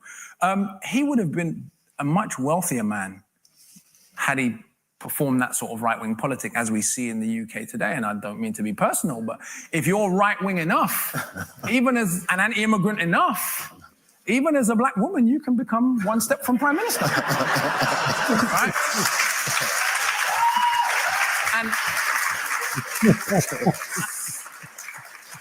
And so I think it's an absurd, it's just absurd. There's never been a time when all black people were doing badly. Even in the height of transatlantic slavery, there were exceptions and there were successes and there were people who got their freedom. There were some people who moved back to Africa. There were some people who became scholars and so on and so forth. So I think it's a way, it's almost threatening. You know, you should be grateful. You should, do you know what I mean? And I don't think it rebuts any of the arguments factually. Okay. So this question is about storytelling that Baldwin employed to win over a predominantly white, male-privileged student body. Notably, Baldwin weaved stories of real-life experiences that illustrated racism's deep emotional and psychological consequences, including the destruction of self-worth. Akala, you're a storyteller, a writer, spoken word and rap artist. What narratives do we need to hear to move both hearts and minds? You know, coming to this, the psychological internalization of racism, one of the things that strikes me, and I always remember, Richard Pryor talks about when he first went to Africa. And he said, pardon my French, but I have to say it because I think it conveys the point. He went, I went to Africa and I didn't see any niggers there. He said, I hadn't even thought it. He came back from Africa and he just stopped using the word. He said, even though there's poverty, problems, we're not romanticizing that. But the point is, and anyone who's from the West who didn't grow up in an African or Caribbean country will know this. There is a way in which black people in Africa and the Caribbean walk that is just different. There's like a sense of ownership and belonging, like, oh, my things this, you know, right? Just, if you're raised, quote unquote, back home, you just wouldn't even understand. It's just very, very normal. And there's a sense of no one has ever questioned your right to belong here. You may be poor, you may come from the ghetto, there may be genuine political repression, much worse than living in a social democracy in the West. But no one's ever said, you're not a Nigerian. You grew up in Nigeria. You speak Yoruba or Igbo or Hausa or whatever. Do you know what I mean? So it's a very, very different psychological makeup. And we know this and we see this because African and Caribbean immigrants to the West, as opposed to black Westerners, which I think is an important distinction. Somebody like me whose grandparents came from the Caribbean, but because I have a relationship with the Caribbean culturally, I think I've kept some of that culture. But I look at a lot of the black English kids, sadly, they believe some of the things about the Caribbean that even bigots would believe. They think the Caribbean is basically bad man dancehall and, you know, the film Shutters. Whereas kids growing up in Jamaica or Barbados or Antigua, they're growing up in a country where the dentist is black, the doctor's black, the lawyer's black, the architects are black, the prime minister's black, the chief of police is black. It hasn't even occurred to them anymore. This is obviously 50, 60 years ago when everybody in those positions was light skin or white, it was very different. But today in the Caribbean, when everyone in those positions is not only black, but dark skinned black, you can see it. You interact with middle-class Caribbeans or Africans, and they have this, I remember once saying I met an architect, he's actually Grenadian, but he works in Jamaica. And I did that stupid, you know, black Westerner thing, like, oh my God, like you're a black architect. And he just looked at me like, my mum's a judge and my dad was a lawyer. What did you think I was gonna do? Like, he was just confused. Like, why was I surprised? I'll give you one last example. Another, actually, Jamaican that I know, he went to Florida, again, upper middle class Jamaican, and like a white American, for want of a better word, redneck, I'm only going to use that word because we understand that paints a certain picture, called him a nigger. And he just looked at him confused. He went, I'm so obviously better than you. Like, I don't even understand, like, am I supposed to be offended? I was rich back home. I went to the top school on the island. Like, I'm here at university studying something you probably don't even understand. And you genuinely believe because of this, you're better than me. Like, he was befuddled. He wasn't offended, none of that. And I think that the difference is for all of the problems, and I'm not saying there's no internalized colonialism and internalized racism in countries in Africa and the Caribbean, there is. And for all of the problems and the political repression and other issues, there is still a very, very different sense of self because the story is very different. Right. Last example I'll give, I've met West African friends who are like, yeah, I know my family genealogy for 1,000 years. Like people who've come from families that have that gene, they're like, yeah, my great-grandfather's grandfather's grandfather's grandfather's grandfather's grandfather founded this town in Nigeria here, and this one founded this town in and they imagine knowing your family ancestry for a millennia. You're just going to walk around like a different human. And I see it with a lot of the more recent and more middle-class migrants to Britain from Africa in particular. There's almost a sense of like, of course we're going to do well. Of course we're going to win. Like, there's all, and especially when you add to that parents who are like, well, I'll disown you if you don't go uni. Like, it's non-negotiable. I think the sad thing... It's about the storytelling. Yeah, but the sad thing is for a lot of Black Westerners, the story that is being told, because we are not in control of our own cultural production, we're not in control of how we're represented in film, we're not in control of saying yes or no to what gets commissioned, to what... How essentially our community is portrayed, the story that is being told, or at least the stories that are being emphasized. There may be stories rooted in truth, but what stories are emphasized? Who gets seen on TV the most? Who gets represented the most in a certain way? Those stories that are being told are very different to the stories that are being told in other parts of the world and other places of the world. And we see that very tangible outcomes, particularly in the States, actually. More than here. African and Caribbean immigrants to America do very, very well. There's 2 million people of Caribbean origin. I use Caribbean because this is the group that in England there's a different story told about. Average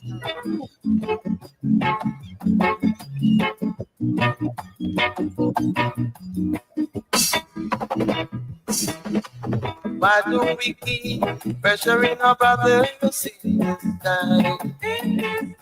After a change, and we've got to change. We should explain for everyone to see. All for more laws, yes. The God plan way. And we've got the laws to which we all agree. The same way we are for these things that stand up for alright. Why can't we give some love and stop a fuss and fight? Just like how we get used to the changing of the time. That is how I would like to see us change to love. Oh yes, just like how we get used to the changing of the time. All right. We'll come back to that later on. Don't worry. Don't worry. You're not going to miss out too much. All right? Meditations there.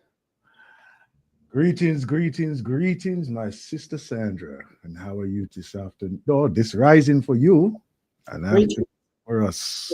Brother Aston. Mm-hmm. Greetings, Blacknificent family. Yes, it's a beautiful rising. Good. I just give thanks. Mm-hmm. Good. Thanks. Yes, you better do.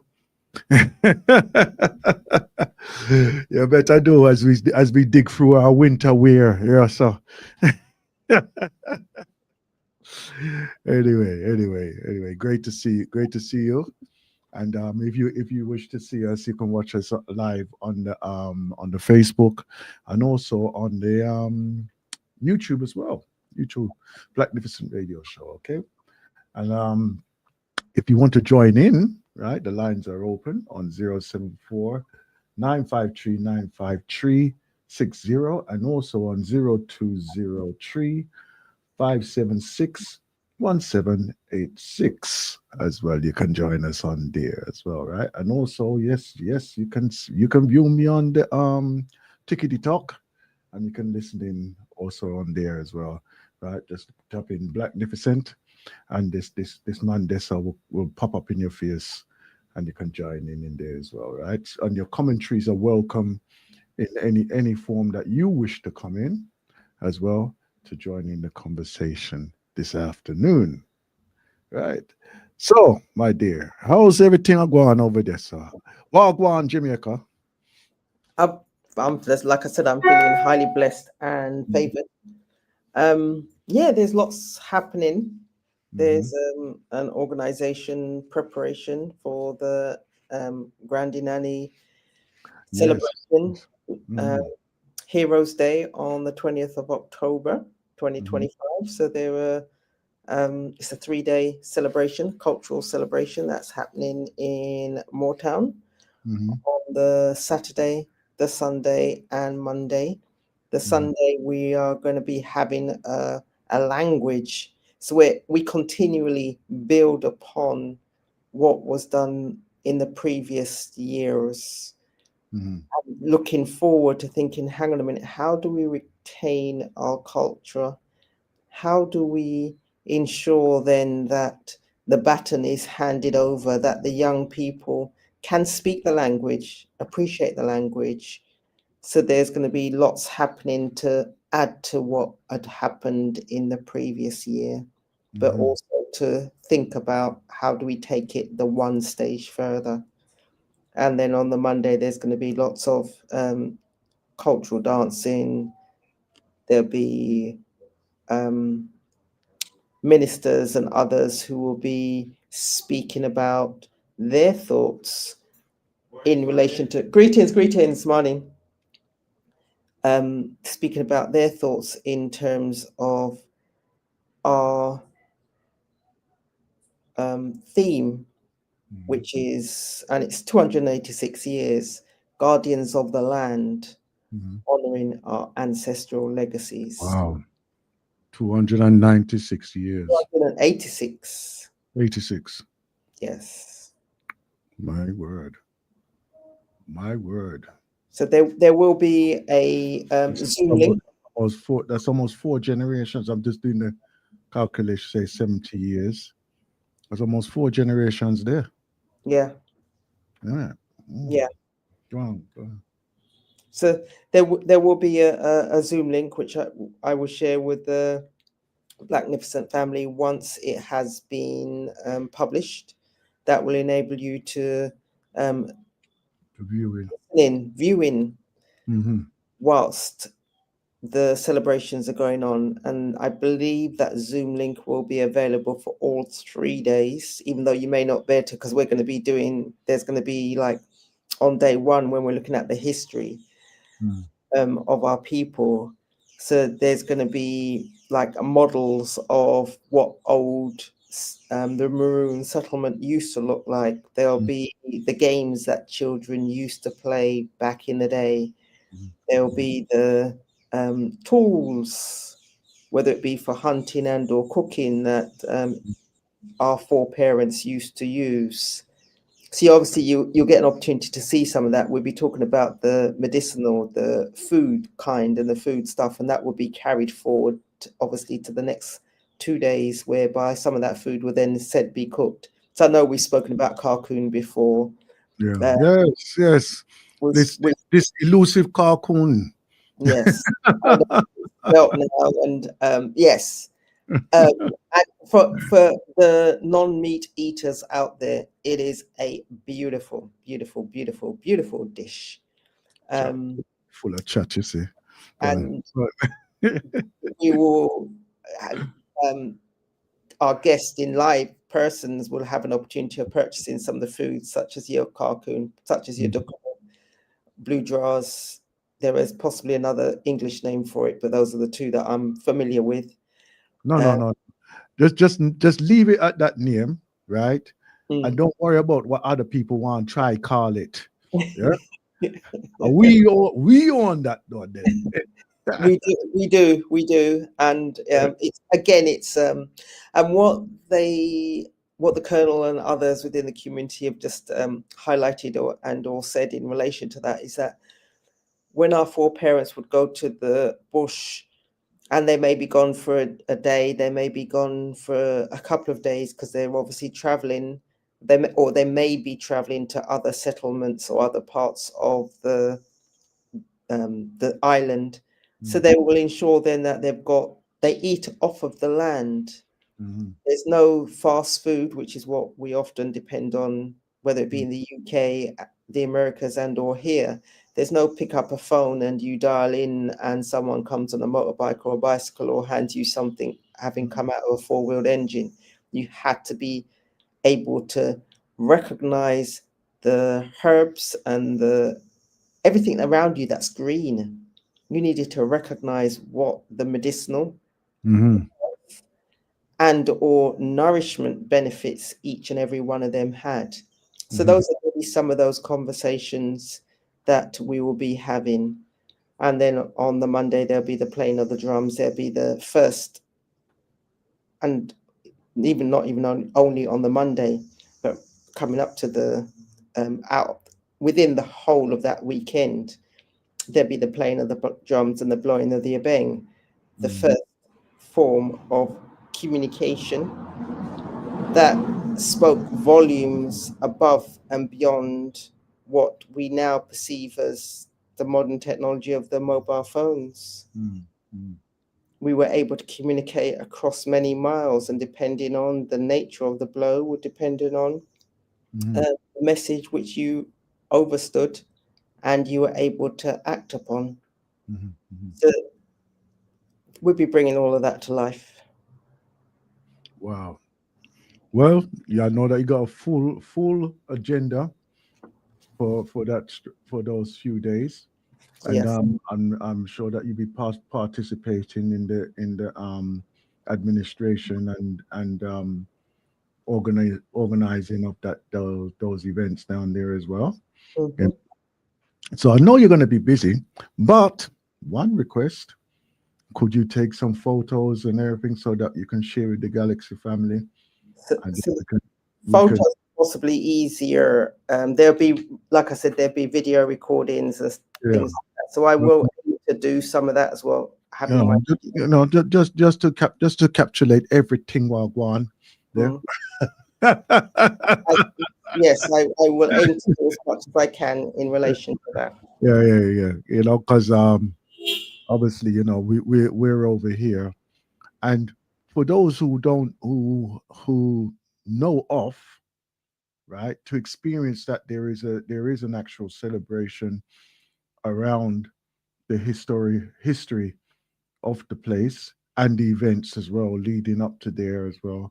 That is very good to know that it is available not only for those who reside there, but also outside of there as well. So let's spread the word of what's happening there.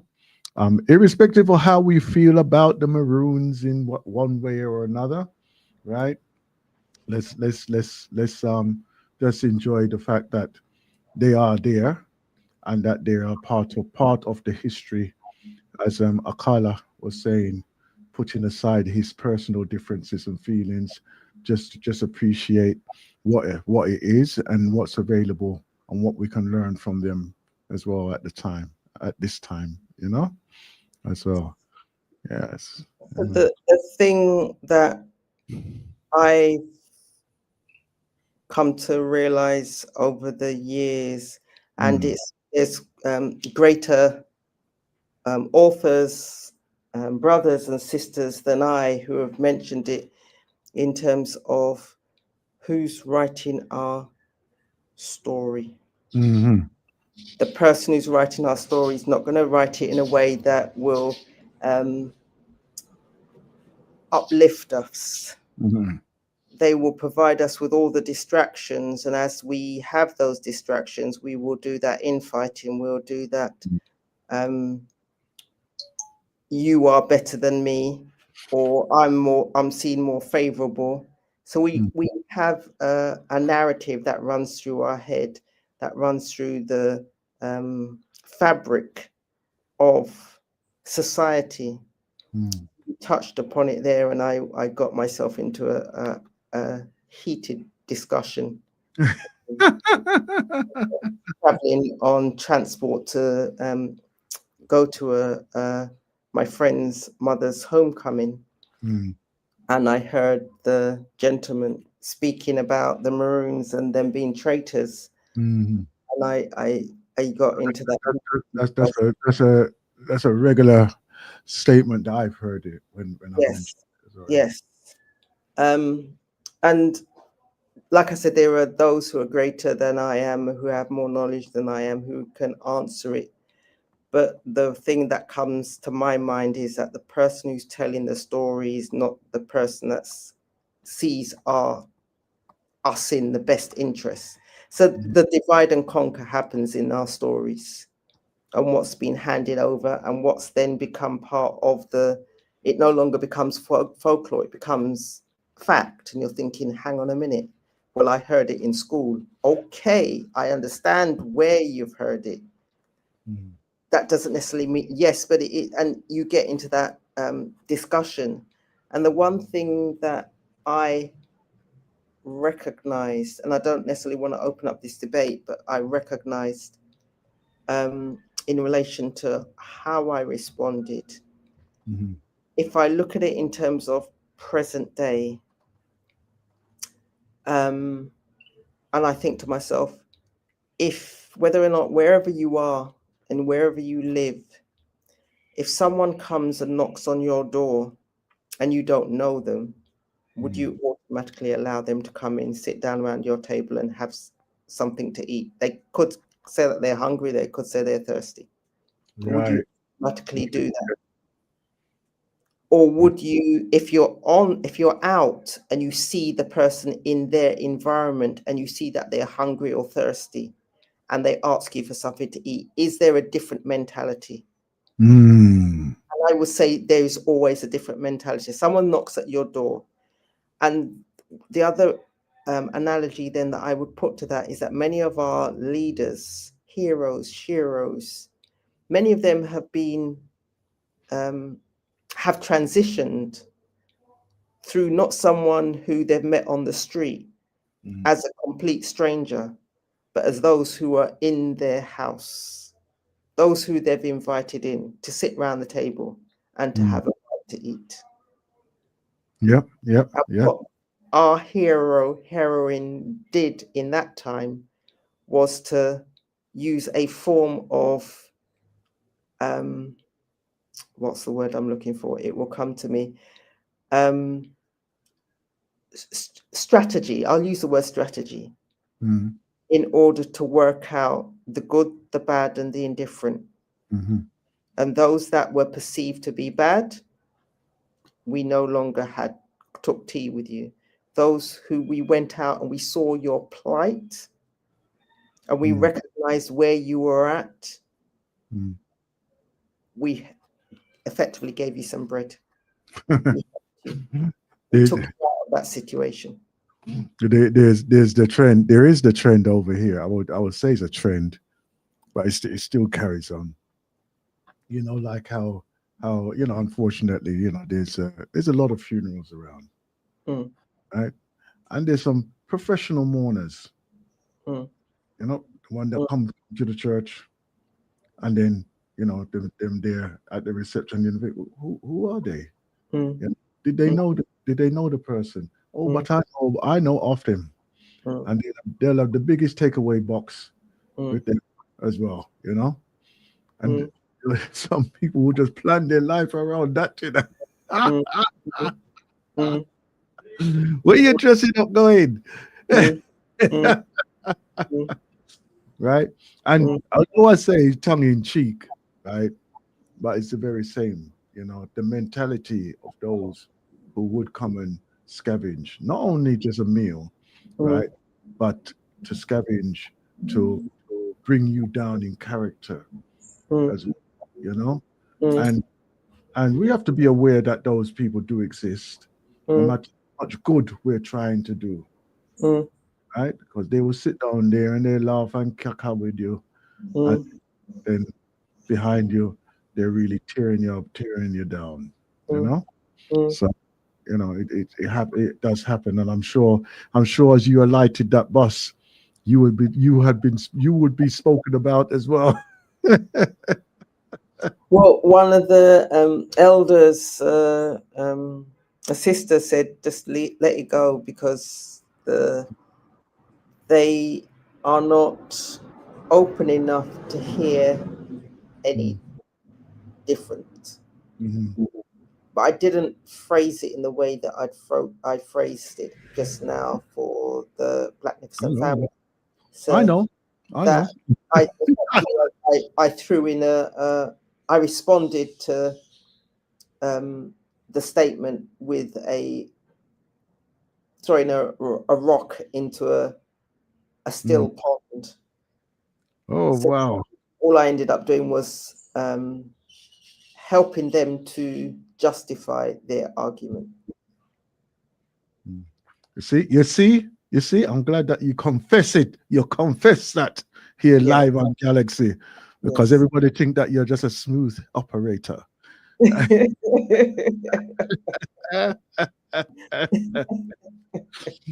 But when needs must, hear my sister.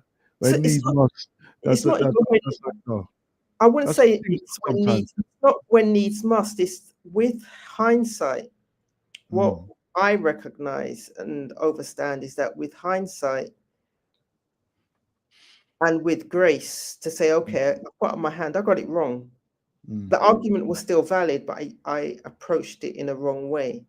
mm, Um, so with hindsight, I recognize how I can approach it in the future because I know that those conversations will happen again, which is why the celebrations mm. in of themselves are important, which is But they're why well attended though. There's those. I mean, like looking on like past events, right? They're well attended. They're well attended. it's a record. So they are well attended, and they're Mm, well attended by individuals who are visitors. So mm, they're well attended by those who are part of the community, but they're well attended by the visitors. And even though every single school, I think literally every single school has the heroes, all the mm, heroes of Jamaica on the wall to mm, remind the students who the heroes are. Now, this mm, gentleman and the other two on the bus, they would have been of that age where Nanny wasn't a hero when they were at school and in the education system, but they may have children and or grandchildren and mm, or other friends or family who go to school. So they're passing schools on a daily basis.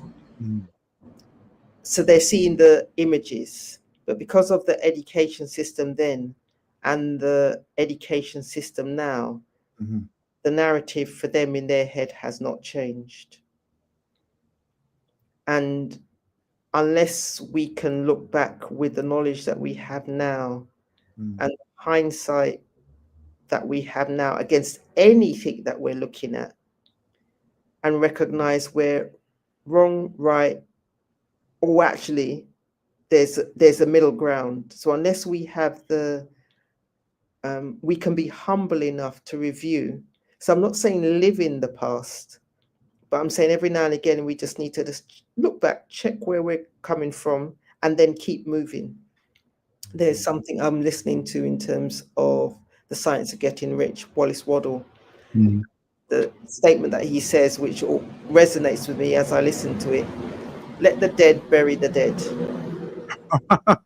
Don't stay in that space." Mm, So once mm, you overstand, then you keep moving forward. But every now and again, it's just a case of, okay, let me just stand still. Let me just recalibrate. Let me check where I'm at, check where I wish to go, and then keep moving. mm. Where I get that one from the Songs of Solomon. and he was depicting that the death of one of his sons, and he was on a field. He was on a field excursion at the time, and that was very important. And then he said that I'm not taking time out from this to go and bury my son.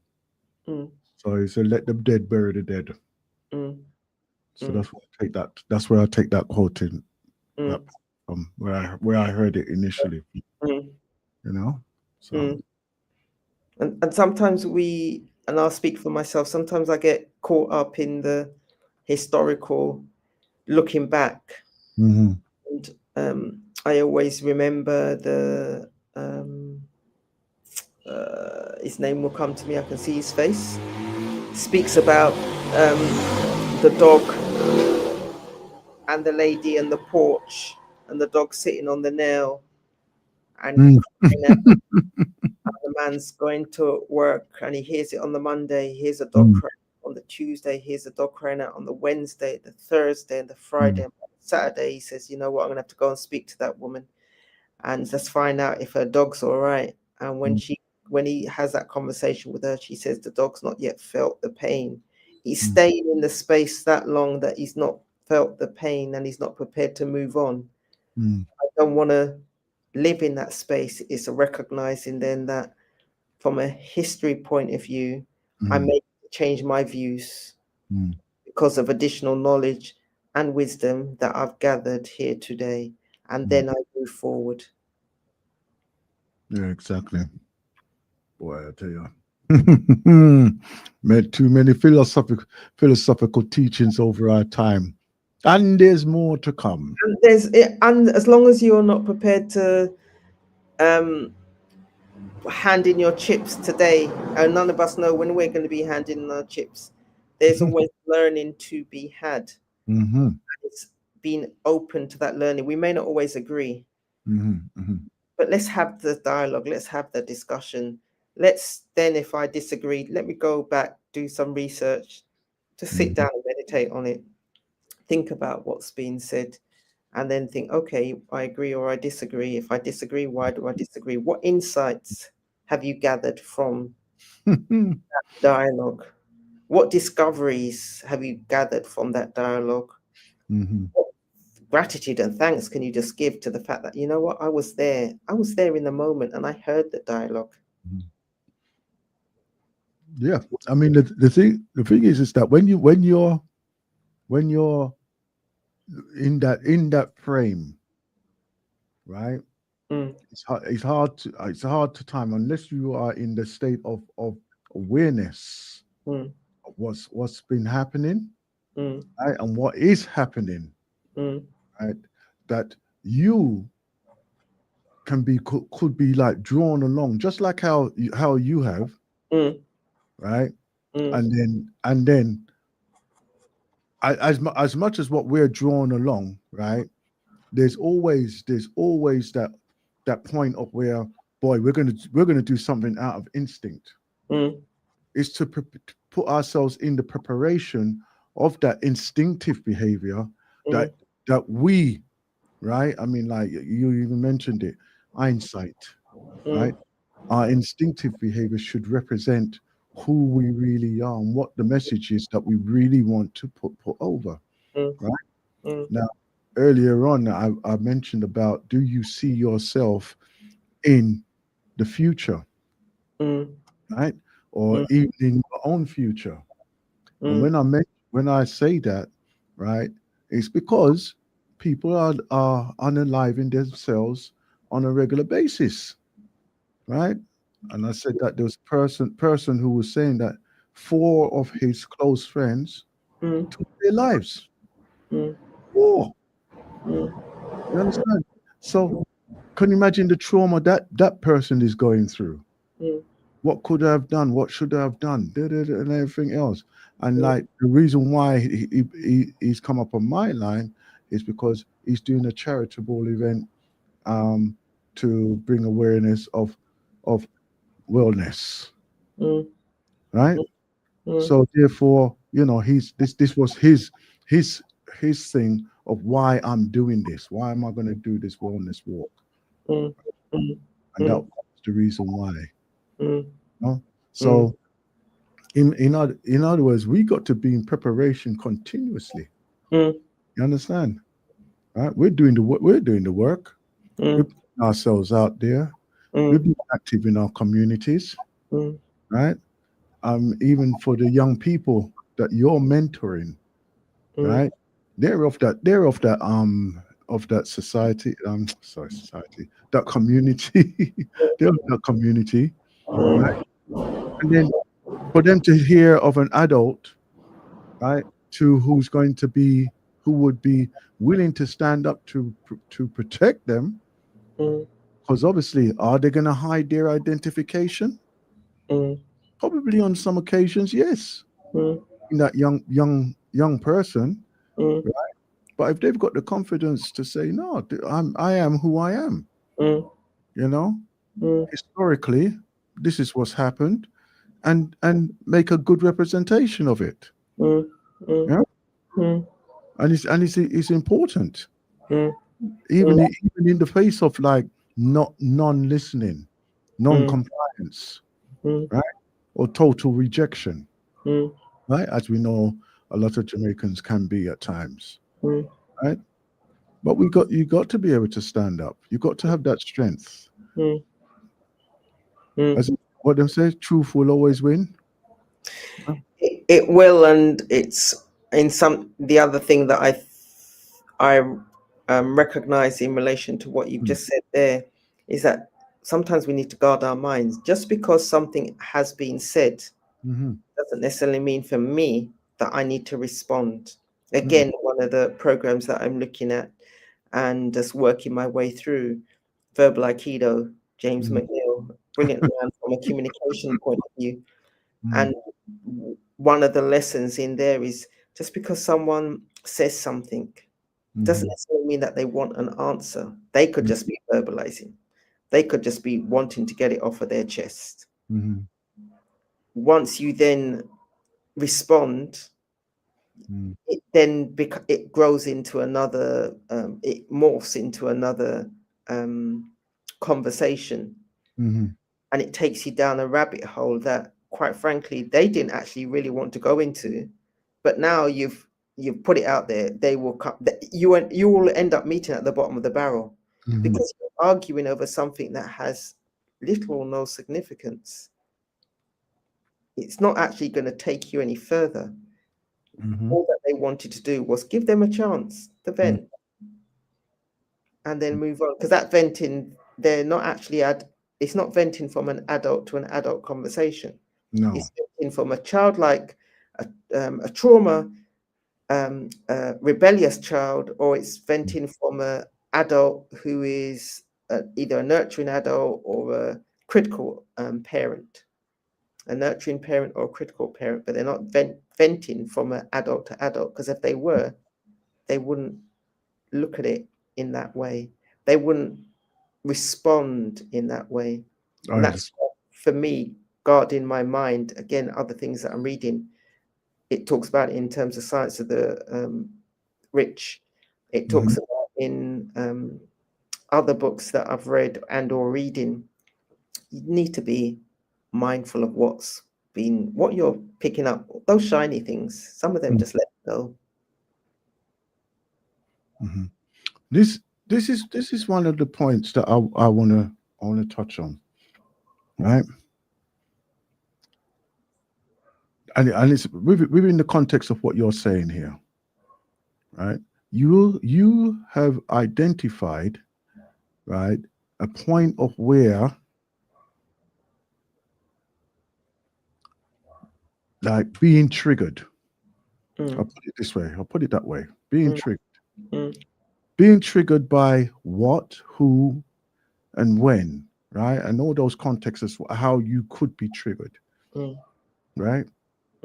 Sometimes you just have to be in the humbleness of just standing back and just hear what's going on, and then learn from what's happening and how it plays out, how it actually does affect you, right? Or is it going to affect you?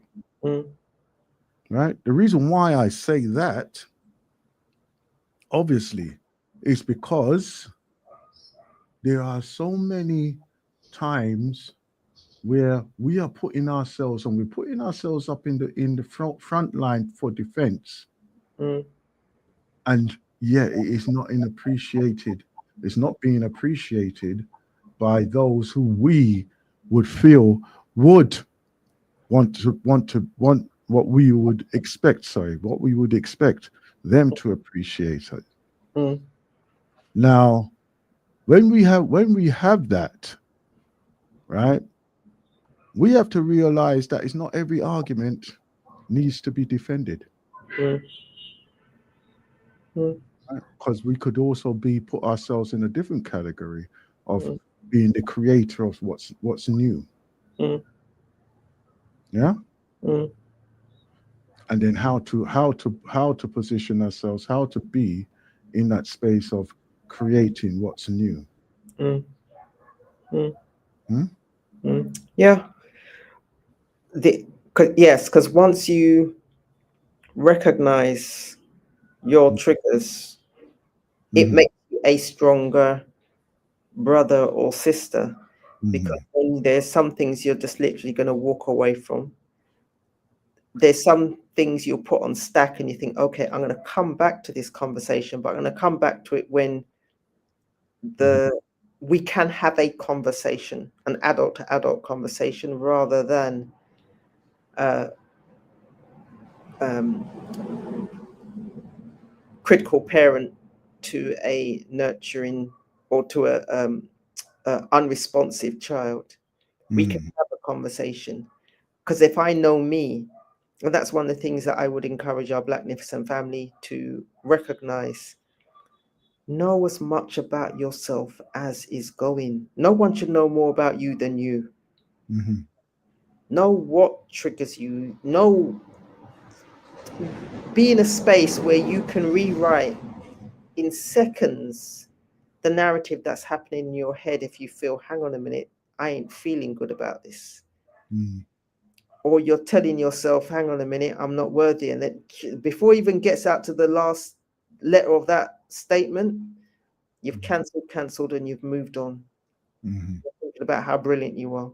You're thinking about how blessed you are in the space that you're in. You're giving thanks.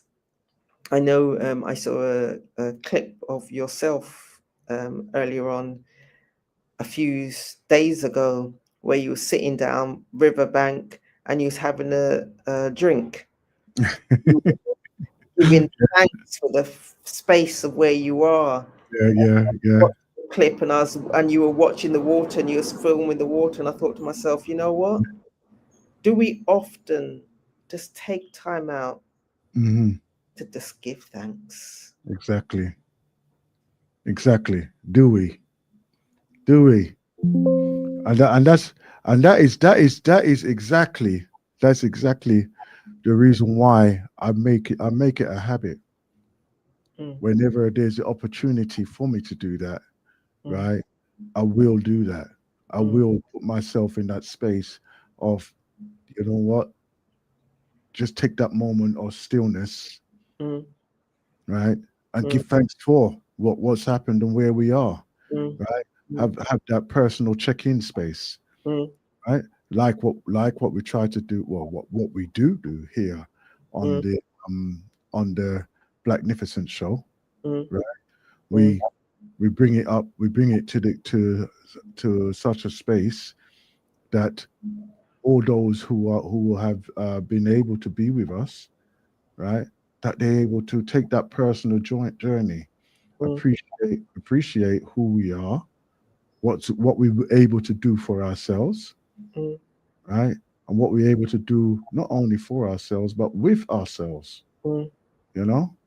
mm, And the thing is that even as I do that and I participate in that exercise there, right, it is still a learning process, mm, right? Because it doesn't mean it doesn't mean that that I'm going to just leave it leave it and just let it go. The fundamentals of doing that, right? Because I will say many a time when I could have just instinctively reacted in a different way, total different way, probably out of character. I've conditioned myself to go into that meditative state. Gives me that space of gives me that space of recalculating, yeah, reappraising, right? Even deciding, is it worth it? Is it worth it or not? You know, I know many of us look at it and think, oh, that's a joke thing, but it's not. Not that. Let those things be our instinctive behavior, you know? Which again, as I say, it is very important that we have that clarity of self-expression, you know, which is like, oh, I think it's the major key for most of us, you know.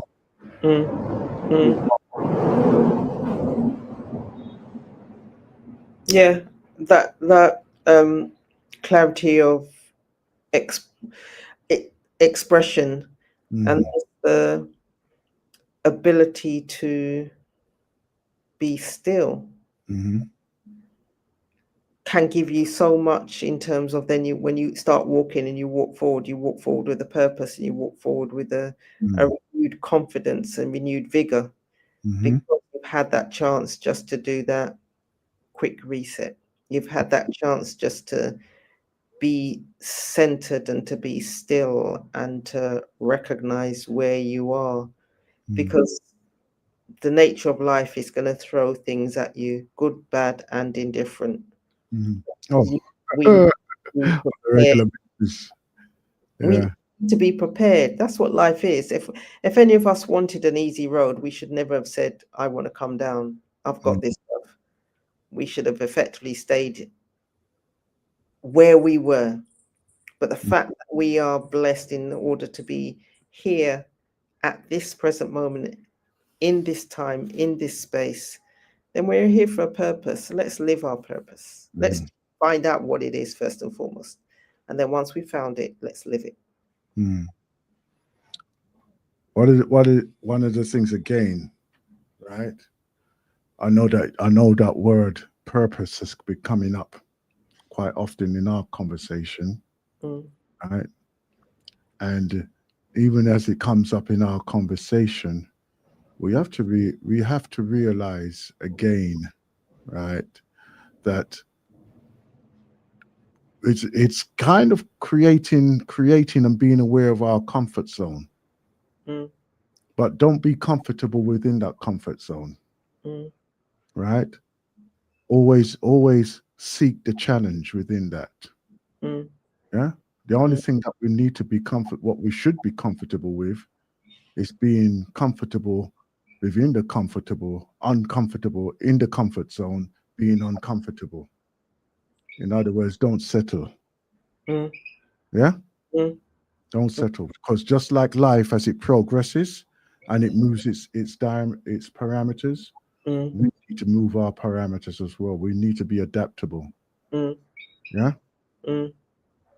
So, I think that's very important as well with that. And there's so much thought behind that in terms of being comfortable with being uncomfortable. Because if we're comfortable with just being comfortable, effectively, to some degree, in my humble opinion, we've given up. Come full circle now. We've given up if we're comfortable with just being comfortable.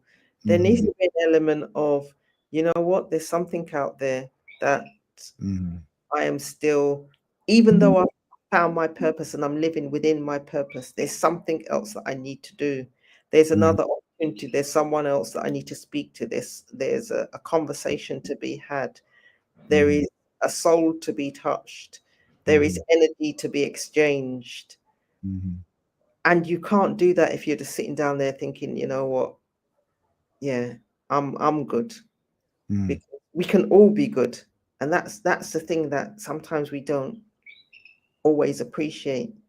We can all be good. What was I was listening to somebody or speaking to someone recently, and they were speaking about doing a business venture, and they were saying, oh, but they're not sure if where they're doing it. And my response to them, rather than them thinking, well, let me not even go down that road of that business venture, my response to them is, when you've got your supermarket and you'll have 3 or 4 different supermarkets along the same 100-yard stretch, because the one that's closest to me is the one that I'm going to go to. If I choose to walk all the way down the road because the other one's cheaper, I make that choice. But either way, they can all function on that same street. When you any high street, you've not got one supermarket or one fast food chain or one barber or hairdresser. They've all got their clientele, so there is enough for all of us. Some of us will strive and have a big open up shop. Some of us will only have the little corner shop. But we've all got that same opportunity. And the question is, do you want to have just the corner shop where it's just you and one? Or do you want to have that big supermarket where it's you and many? How do you want to approach this? Doing nothing, to me, is a wrong way around, is the wrong mindset. Something, because we can all eat. There is enough for all.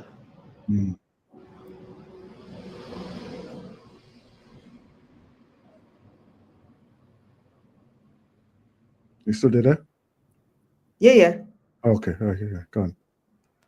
Yeah.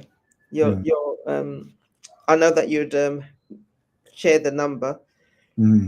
Could just share the number again into Yeah. Right. Yes. The number to come in to our conversation this afternoon is 074-953-95360. Right. And also 0203-956-176. Also, if you want to call from outside of the UK, right? UK KKK, right? You put the +44 and take off the first 0. So that would be +44 74 953 953 60, or +44 203 576 1786. We shall return in a few moments. Let me see what was at the calendar. We was on the meditation. Sorry, let's do this one. Yes. Soon come back to my family.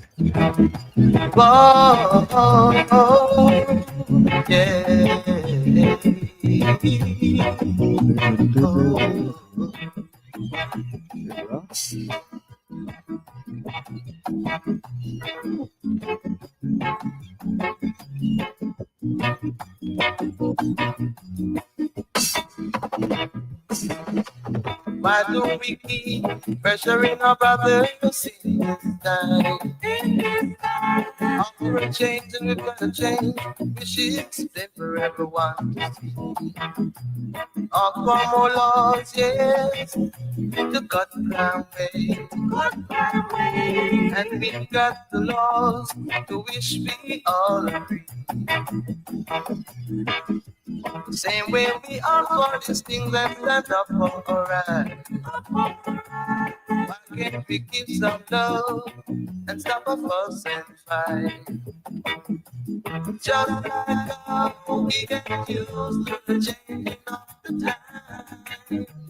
That is how I would like to see us change to love. Oh yes, just like how we get used to the changing of the time. That is how I would like to see us change to love. have some more education and more value in our land. Education is now not more than we can manage. And the value of land is great. We also more wages. That is coming. Yes, it's coming. It is coming up soon.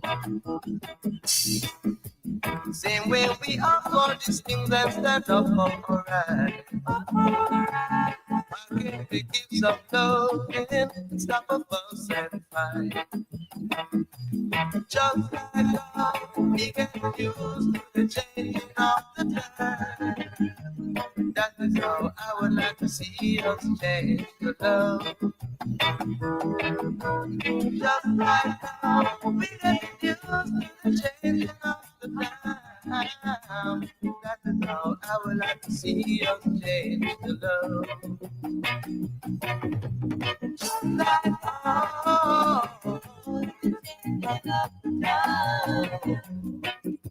pressure is at the land. Put it up, my friend. Yes, that's the meditations there, right? Changing of times.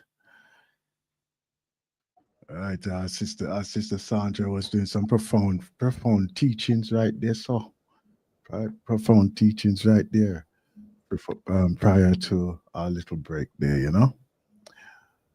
Hey. Go on, tell me what you want to hear now.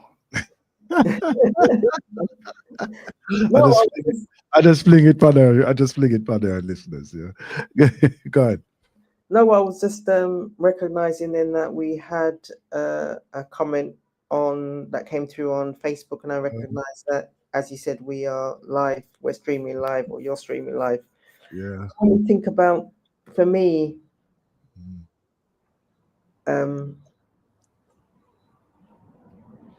I'm just reading the comment that came through Facebook, but let's keep the dialogue going. So you can comment on Facebook, and we can see your comment. The current comment from Brother Jackron King, it's that uncomfortable being comfortable in this society. It's just creature comfort, and sometimes creature comfort puts us in a mindset that makes people's mindsets comfortable. So we need to come off the table. Come off the table. And and I agree with that statement 100%. We do need to come off the table. Because there's so much more that we can do. And when we look at what our brothers and sisters have done in the past, were they a genius? No. They were prepared to come off the table. Think beyond outside of the they had to think outside of what they were actually doing. Their comfort, even for most of them, a comfort zone. Yeah. You know, one of the things, you know, I know, you know, watching movies and everything, after a while you get to know the layout of a lot of these programs, right? And a lot of these films and everything else, what the outcome is going to be, the hero's story and everything else, right? But within the context of what those scenarios are based, right? There's always that element of doing beyond what you normally would do. Yeah.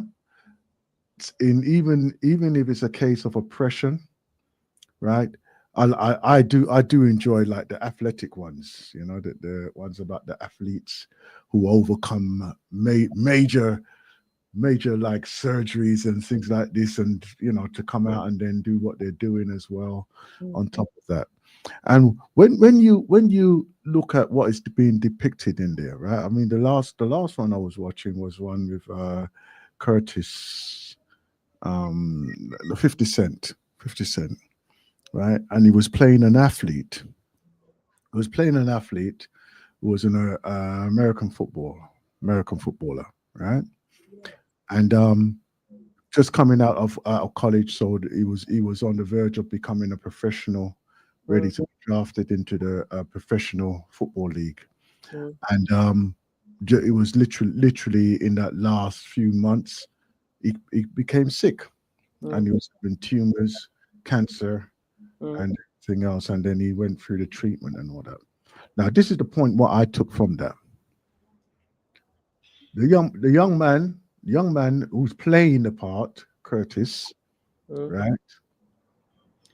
He's a multimillionaire, multimillionaire, and he's acting, doing music, producing, having artists and everything, investments and everything else. That's his life. That's his life, right? And then he took on this role. He took on this role. And part of the role was to be depicting himself as a person who's going through cancer treatment. I've gone through it myself, right? And I'm going to tell you now, that journey is not an easy journey. It's not easy. I don't talk about it too often, but it's not an easy journey. And it's literally day by day by day as you're going through those chemotherapies and trying to recover in between the different sets. Your body feels as if it's literally been stripped away, right?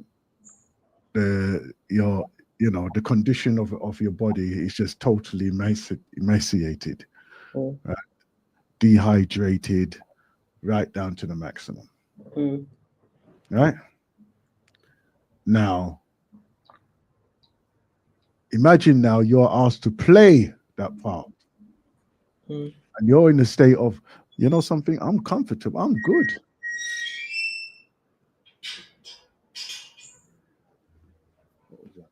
That's my end. Oh, okay. I'm looking around in here saying, who's that? I never heard that song before. I'm just thinking they most get innovative now. Then getting layers of business. Go on. anyway. So this person now, when I see him in this role, and it was only for about like 20-25 minutes of the actual movie, but he literally wasted his body right down till it was nearly skeletal, right? And I'm thinking, raw, this man put himself through that to depict a role in a movie, right? And I thought to myself, wow, now that is some serious dedication. And obviously, like watching like now how the film like pushed on and how it got through and everything else, right? You say to yourself, okay, it's part of the story, but it for me, the story was him putting himself through that conditioning to get into that state to play that role, type of thing, you know.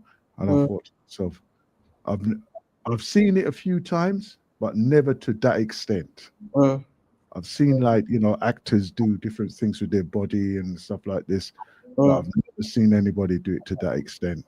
No? And like it was, you could see that it wasn't exactly like made up of prosthesis way. So, you know, but I have to say, listen, I take my hat off to you. Take your hat off to you, because like going through it myself and then looking to play a role in that, that's something else, brother. Something else. You know? Yeah. So getting comfortable, being comfortable within like wherever you are, whatever you're doing, right, can become like, oh, it's mundane. This is okay. I'm happy, and right. But the fact is that not to remain comfortable, find challenges. Yes. You know? Yes. even for ourselves. Literally, it could be literally just pick up a book and read for an hour continuously. Mm. You know what I mean? It could be just something like that, Mm. you know, or let's finish that novel that we were actually writing Mm. from 20 years ago, Mr. Jones. Mm. Note to self, Mr. Jones. Exactly, exactly. You know, and everything else, you know. So But it is that thought that because another opportunity will come. Mm, Life will throw you, and if we've not learned the lesson, and we're sitting down and we're just saying, okay, well, I'm okay. mm, Life will throw you a lesson to say, you know what?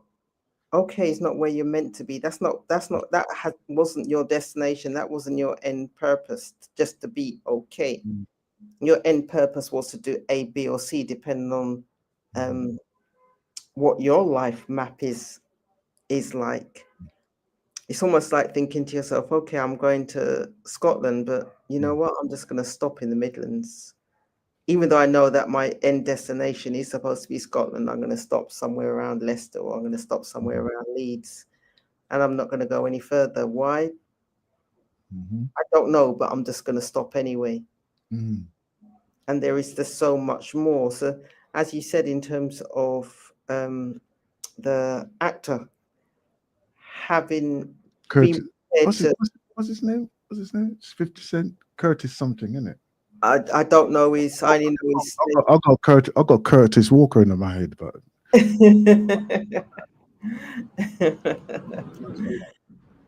but there is, we do have, and we are all given the challenges. The mhm, question is, what do we do with it? mhm, mhm. Yeah, yeah, yeah. I mean, the bit we've, as Jakai and King saying, right, that we were programmed in the pandemic, right? And the thing is that yes, we got comfortable with that. Mm. So comfortable that some didn't even want to return back to work after, Mm. like the little children that they are. Some of them even left the country and don't want to even come back again. They not know about them things there.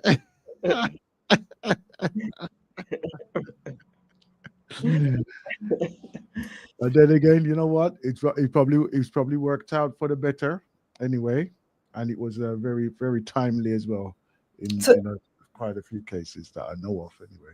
so for me, when I think about the pandemic, Mm, and I'm not even sure I really want to go down this road, but the thought that comes to my mind mm. is that it gave us an opportunity, wrongly or rightly, to press a reset button. There you go. It There gave you us an go. opportunity, wrongly or rightly, just Mhm. silent. Yeah, That's what I remember. The yeah, silence. yeah, yeah. You go on the street and it was silent. Mhm, mhm, mhm. You're, and Same, the same, if you the same chose, thing. Same thing I experienced when I was going through my chemo, mm, right? Because it was an how can I say, unpredicted length of time mm, that I would be going through that treatment, mm, and it took me a good, I would say, 3 months to get used to the thought of that. No, I don't have to get up to go to work right now. I have to concentrate on my health, mm, right? And it took me quite a while to get out of that mode. But now what I found that my body is conditioned to get up at that time in the morning, mm, right?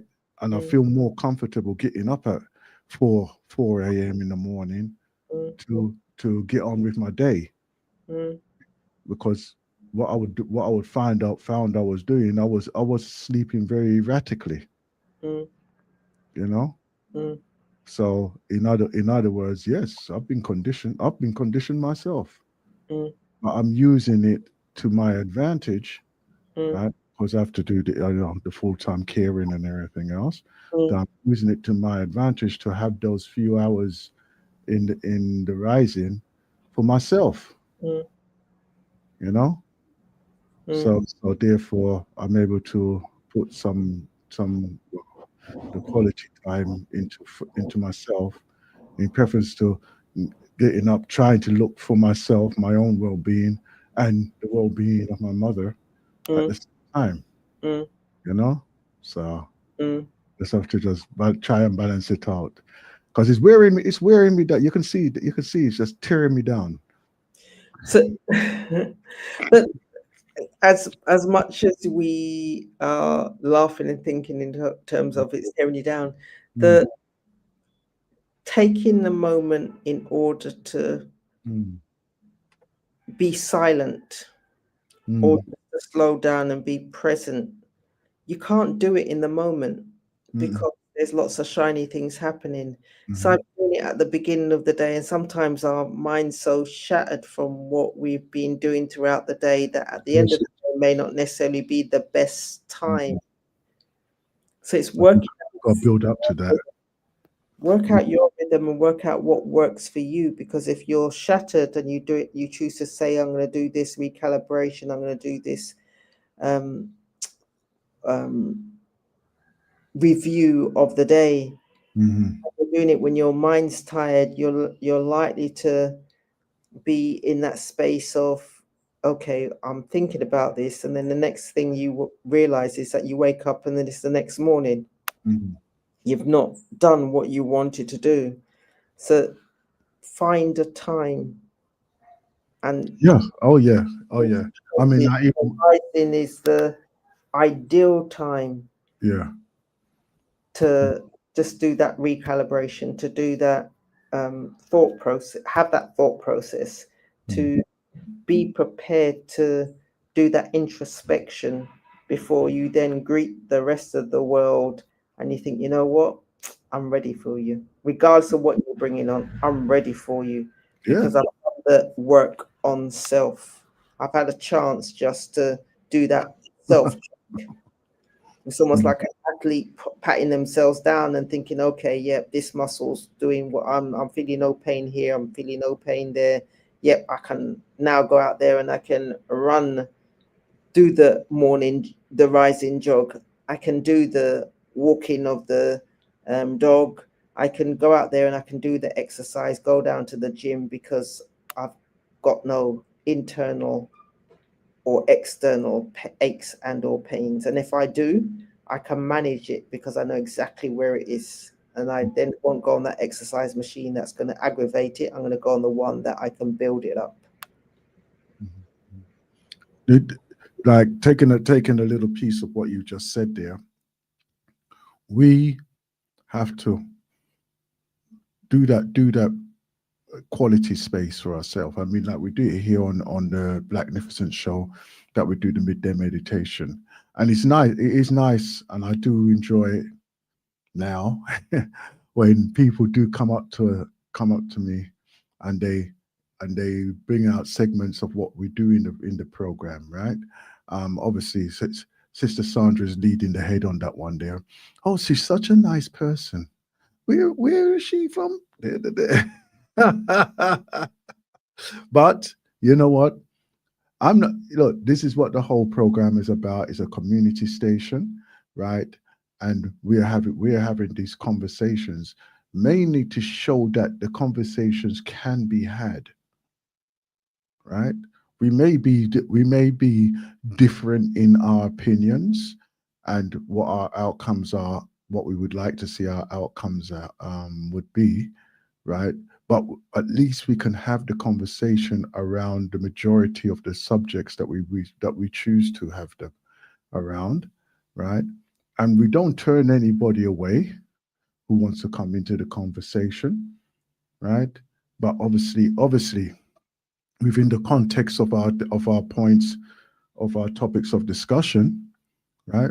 We're willing to have those conversations, and this is one of the things that we have to develop, I feel, for most of us, right? Can we hold a conversation on one, ourselves, right? Because a lot of people find it difficult to talk about themselves for a period of time, right? Two, about a specific subject without diversifying, because some of us, we are quick to move away from topic of discussion and then bring in the conversations that has happened with others, probably not even related to what the topic of discussion is, and is to remain focused as well, right? Be succinct. Yeah. These are the type of things that we have to look that I feel that we need to learn to develop within ourselves and for ourselves, right? Because even now we've been challenged. We've been challenged, right, to say who we are, what is it that we want, where are we going, right? What's your expectations? We've been challenged even now, right? Let's be ready to answer those questions. Let's be ready to be the representation of what we actually want as well. Because we're going to have to lead the way. We're going to have to lead the way. You know, we're definitely going to have to lead the way. It's when it comes to what is going to be the future. You know, so yeah, I'm getting.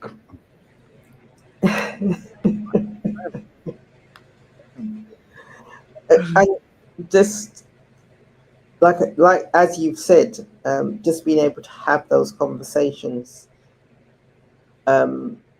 being prepared to think about who we are,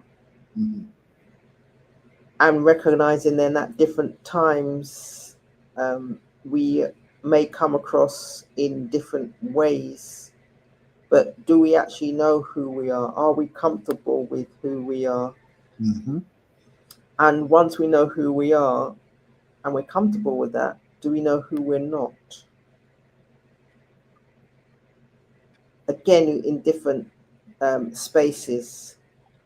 So we don't allow the shiny things or the titles or the expressions of someone else patting you on the back, you patting yourself on the back, to be the only voice of, or to be the only to use that as to say, okay, yep, I've arrived, I've done what I need to do, I can sit down now and I can fold my hands. Because there's more, and that's not enough. Unless, as I say, as I think to myself, unless I'm prepared to throw in the chips anytime soon and say, I've had enough, there's more. And within that space of more, what can I do in order to fill that space called more? What can I give? What can I contribute? What can I say? What are my actions saying in relation to that space called more? Just to go back to something that you had mentioned, because I'd met with my mentee on Saturday gone. One of the conversations that he wants to be a pilot, and it's a dream of his. And you was just speaking in terms of if someone has not read a book. So I asked him, does he read? And I recognize more and more, I see the young people, whether they be here, there, or anywhere, they're walking around with technology in their hands. And that technology is often instantaneous. It doesn't necessarily encourage that deep thought, because when I'm tired, I just move on. I flick to the next click, the next image, the next Exactly. whatever. Yeah. Yeah. So I asked him, does he read? So I know that he's a good from a maths point of view, and for him, the language would come down to the reading, to the maths, because he'll understand the equations, etc., etc. I asked him, does he read? And he said no. So went on to my good friend, Mr. Mrs. ChatGPT.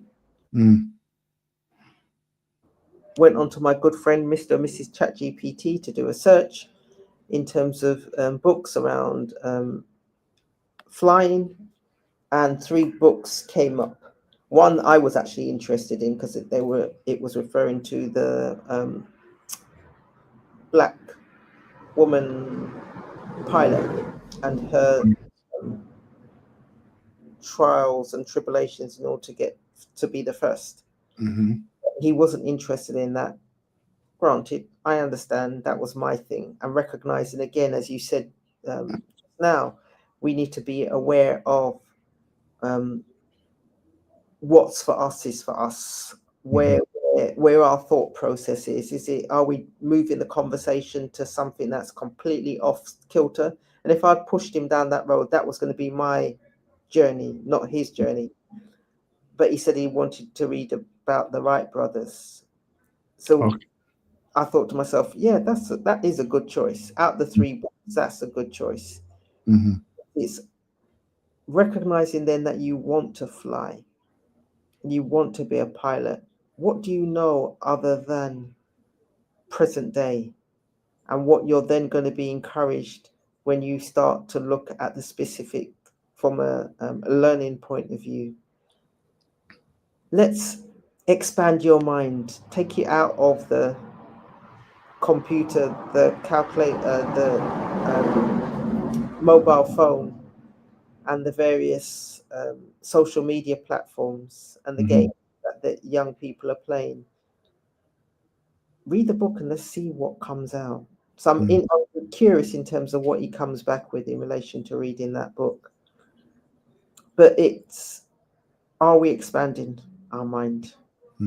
Are we prepared to have those difficult conversations? Do we know ourselves enough that we're prepared to have those conversations and we're able to keep moving? We're able to be thankful and grateful for where we're at, but also to be thinking about what next. Yeah.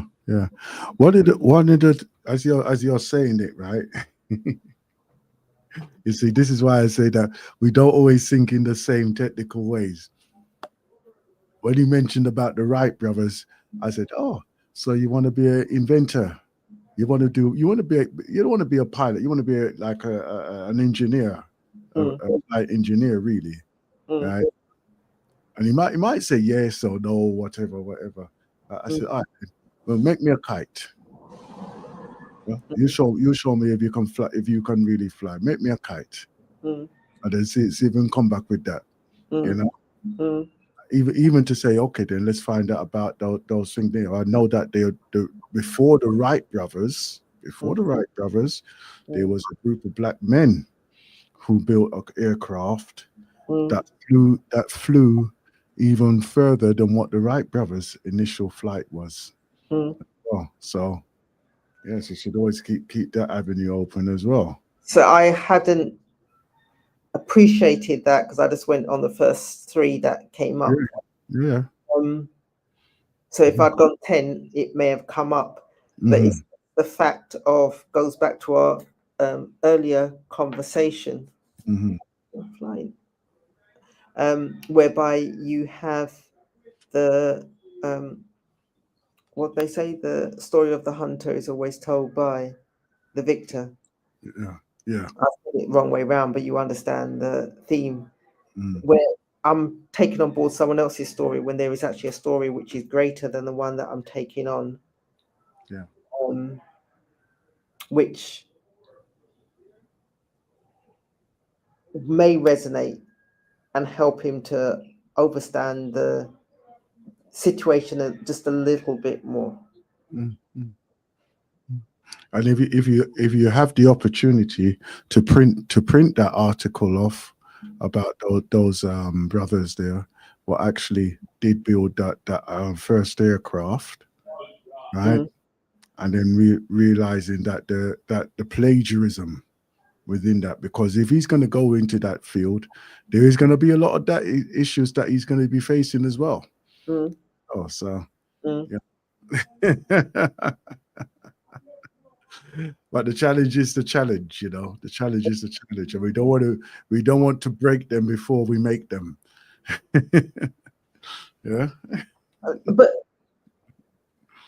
is it that we break them? Well, right. Okay, I'm going to use my example, my personal example. Okay, when I was growing up, from the age of 5, I was biblically bashed. I'm going to put it that way. I was biblically bashed from the age of 5. I knew more about hailstones and hellfire by the time I was 7 and 8 than what I knew about life in general, right? If I did wrong, I would go to hell and all that type of thing there. And for obviously in those informative years, what you're instilling. I was instilled with fear of doing wrong or what they said is wrong, and not the inquisitive, having an inquisitive mind, and then obviously, like my mother being a staunch Christian in her practices and her faith, right? That would be the rhetorics of her speech and talk to me, right? So I know that. So I use that term and that experience to say you can break it before you make it. Yeah. Okay. And recognizing that I was there when I had my children, that I didn't want to do that with them. Yeah.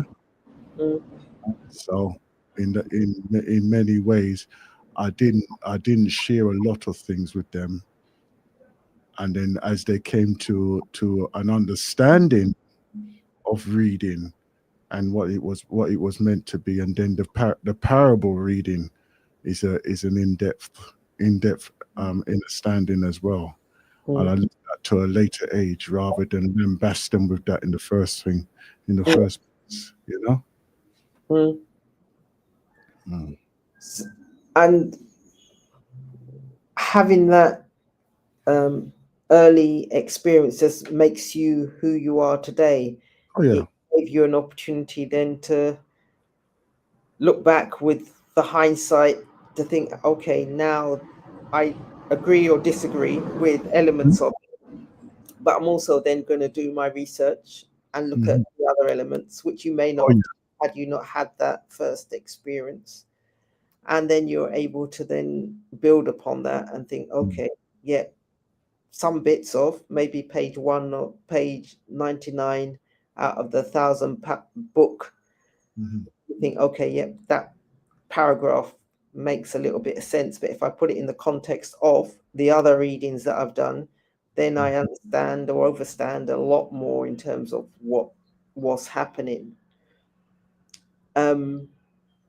So it's just interesting that good, bad, or indifferent, we grew up in a generation where the reading was encouraged. Oh yeah. Well, that's what was available to us. And that was available. I know that one of your brothers that you spoken to in not Last Strong, the one before that, spoke about growing up in a household whereby there were lots of books, there were lots of reading material. And it again encouraged him to explore some of the religion and the religious teaching that he had been read about as a young person, to help him to formulate some of the thoughts and arguments that he has now today. And some of the experiences which he now has, it makes a little bit more sense or more sense. But all of that said, it just means then that being comfortable is just the wrong space to be. Exactly. Exactly. If you just take our conversation full circle, it just Yeah. means comfortable is the wrong place to be. Yeah. Yeah. Just miss out on so much of life. Mm-hmm. Yeah. You miss Yeah. much of the experience. Imagine now, right? Can you imagine? Well, you don't have to imagine. You've actually lived through it yourself. Born here in the UK, right? And then brought up in a society and system that doesn't appreciate you for being who you are as a human being, let alone as a person who could be or could have been a productive person. Because I didn't really try at school. I just got through it. Mm. You know what I mean? Mm. And it wasn't because of my lack of ability.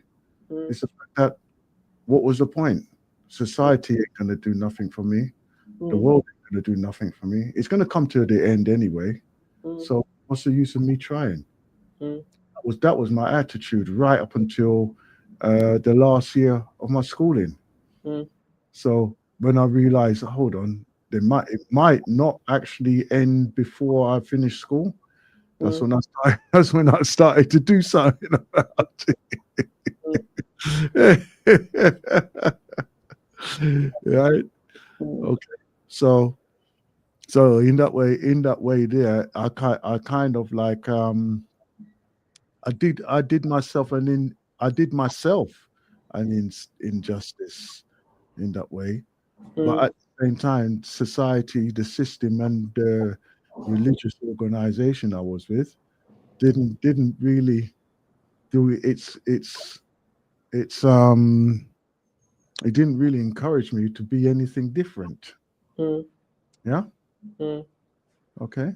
So even when I was looking at doing my further education with my apprenticeship, the same organization, right? They used to come and talk to me and say, "Oh, are you spending too much time with this and doing that?" And I'm thinking, I'm doing my apprenticeship, So that kind of highlighted to me where and what needed to be done, So yeah, things could have been different, but I woke up. And are you the only one? And I would say no. No, I'm not. None of us. I'm not. We can all look back and say, coulda, woulda, shoulda, but that journey was your journey. Yeah, exactly. Your experience. Someone else's journey is their journey. Their experience is their experience. So then what are you doing with that information now at this present moment in time? That's what I challenge us all to do. We've had our experiences. Don't live in those experiences, but what does that enable you to do now? Where does that push you to go forward tomorrow?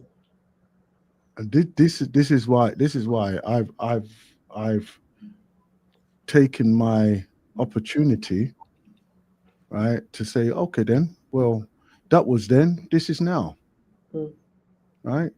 I don't talk too much into what was, but I like to formulate my conversations and my contributions around what can be. Yeah. Right? And I do that deliberately as well. Yeah. But again, and you use the word deliberately, and I'll encourage our Blacknificent family to do that. Do something on purpose. You may not necessarily know your purpose, but from a thought process, be in control. Do something deliberately because of how and where you are at this moment in time, where you want to go. So it's what are you telling yourself? What becomes the art of the possible? if you do something deliberately, it means then there's conversations you're having in your head Oh that yeah. push you forward rather than keeping you stagnated in the past, rather than keeping you in that space. Respect it for where it was or what it was, and you can see the positive from that. I thought I sent you out. Yeah, go down. Sorry, I'm just having a conversation with the The computers. no, it's not even with the computer, it's just four-legged friend. Oh, okay. It's really fast and it's got a tail. Oh, Busetta. I should have said that. Anyway, I apologize for those who know the translation.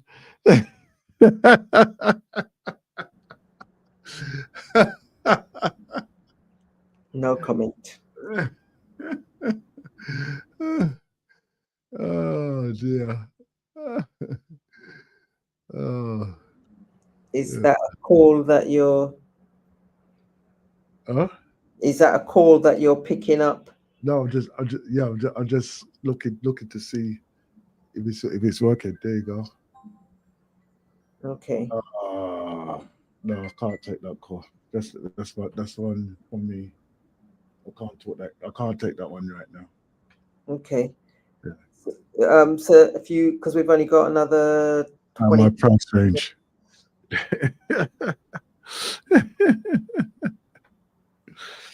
Yeah. Yeah, we've only got another 25 minutes, sir. You just give out the numbers again. Yep. 074 953 95360 and also 0203 576 1786. Right, for those who want to join us on the line. And also we're available on the Facebook and the YouTube as well. Blacknificent Radio Show on there, live and direct to you. Okay, so you can come and join us, put your commentary into there, as well as we've had other individuals who's put their commentaries in there with us as well. Brother Derwin, nice to see that you're around. Yes, right. So good to see you around. Yes, and so you can come in live into the studio and join in the conversation with myself and Sister Sandra. Okay, all right. Take a 2-minute break, please.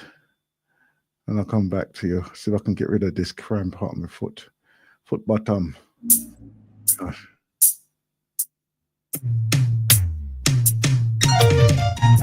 Once upon a time, a girl encountered a prince, and she kept waiting for him ever since. She told him for her, there would never be another. Can you remember? I can remember. Oh, she waited and waited patiently until the A good love story. That's how I think about you and me, just like peaches and herb. Like Romeo and Juliet, like Cleopatra, and Fanny was the love of my life. Yeah, like Bonnie and Clyde, could not be separated. And like the honeymooners, Trixie wouldn't give up and round. There ain't nothing like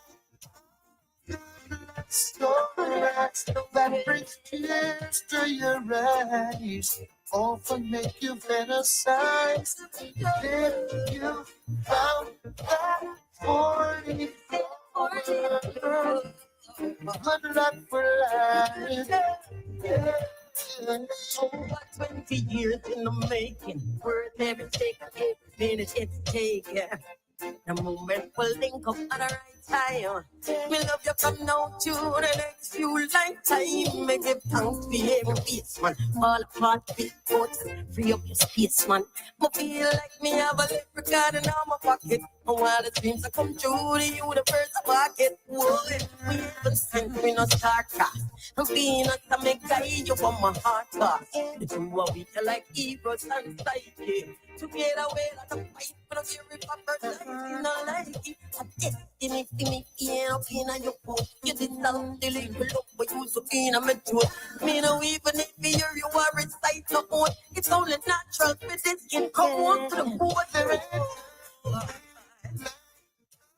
Good love story that brings tears to your eyes. Hope would make you better side. If you found that for each other, good love for life. Yeah. It takes a kiss to turn a prince from a frog into existence. Hey, hey, for instance, can you and I, our love is bonafide. Hey, no divide. We speak of love without talking. That's the magic we share. Hey, I proudly declare. While others depend on just dreaming, there is no chemistry, and so you know they're leaving. There ain't nothing like a good life story that brings tears to your eyes. Often make you better sighs. Did you found that? Oh, if good love for life.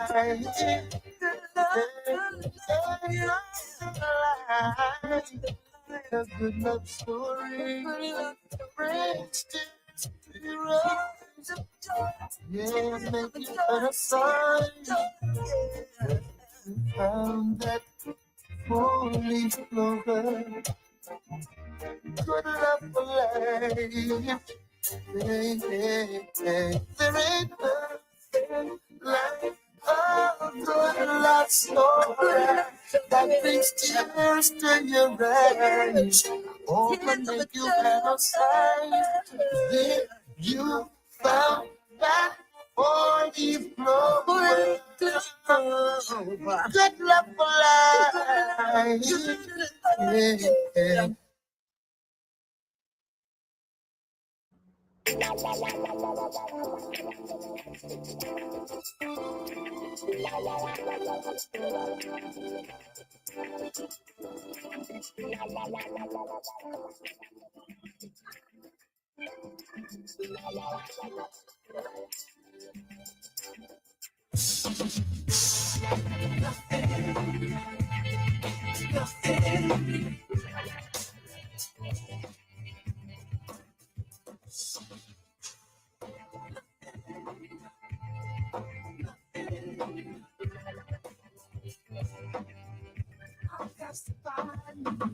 Sick and tired of all your bitching, never giving me no attention.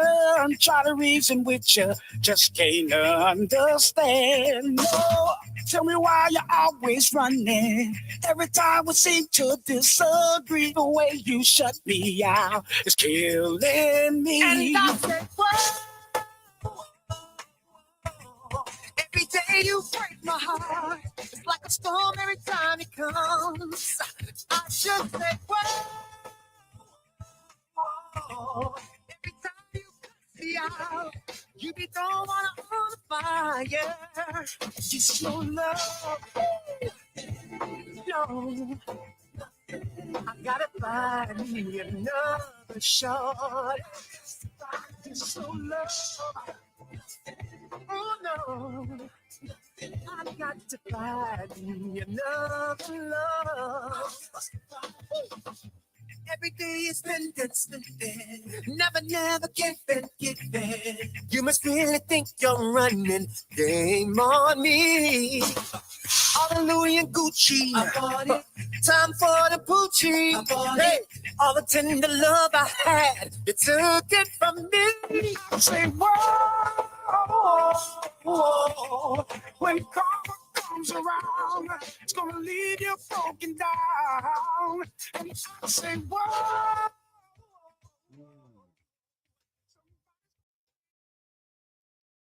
That's an old band that I know.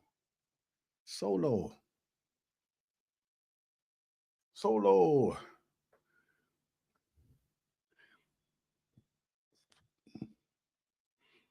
Right. Here we go. I'll give you one more. I'll give you one more, and then we get back right back into the topics of discussion. Right here. Let me see what we got.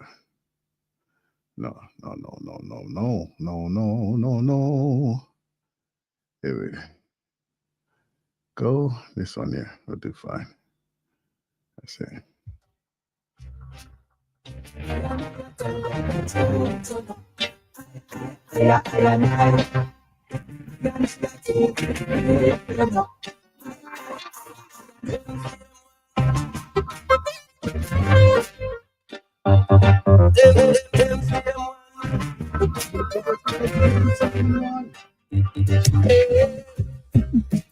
Little by little, step by step, I now wait for a miracle. I take my stand.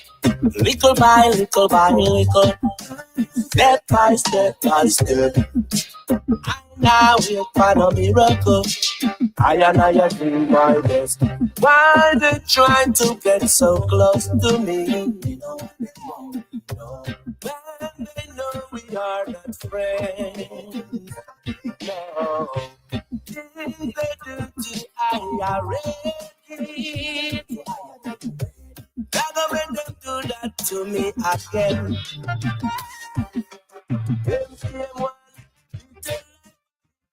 MCM1, send man to kill me. MCM1, scandalizing my name.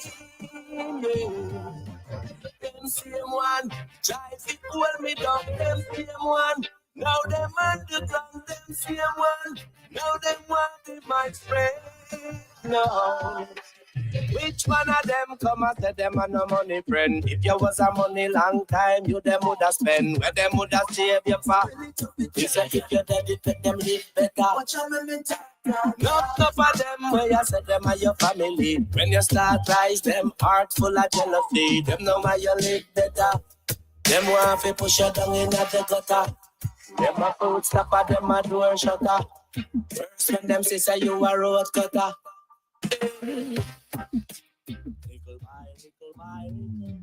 Too much of the truth. That's so. Too much of the truth is there.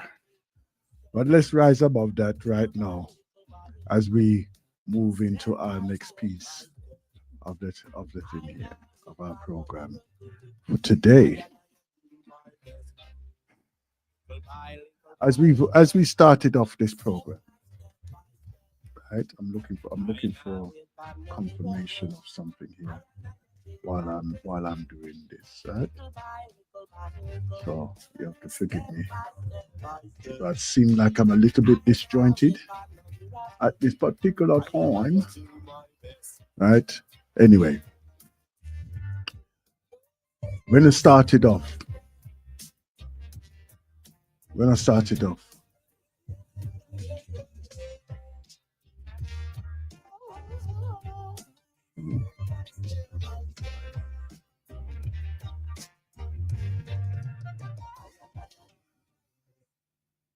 let me say this again. What's going on here?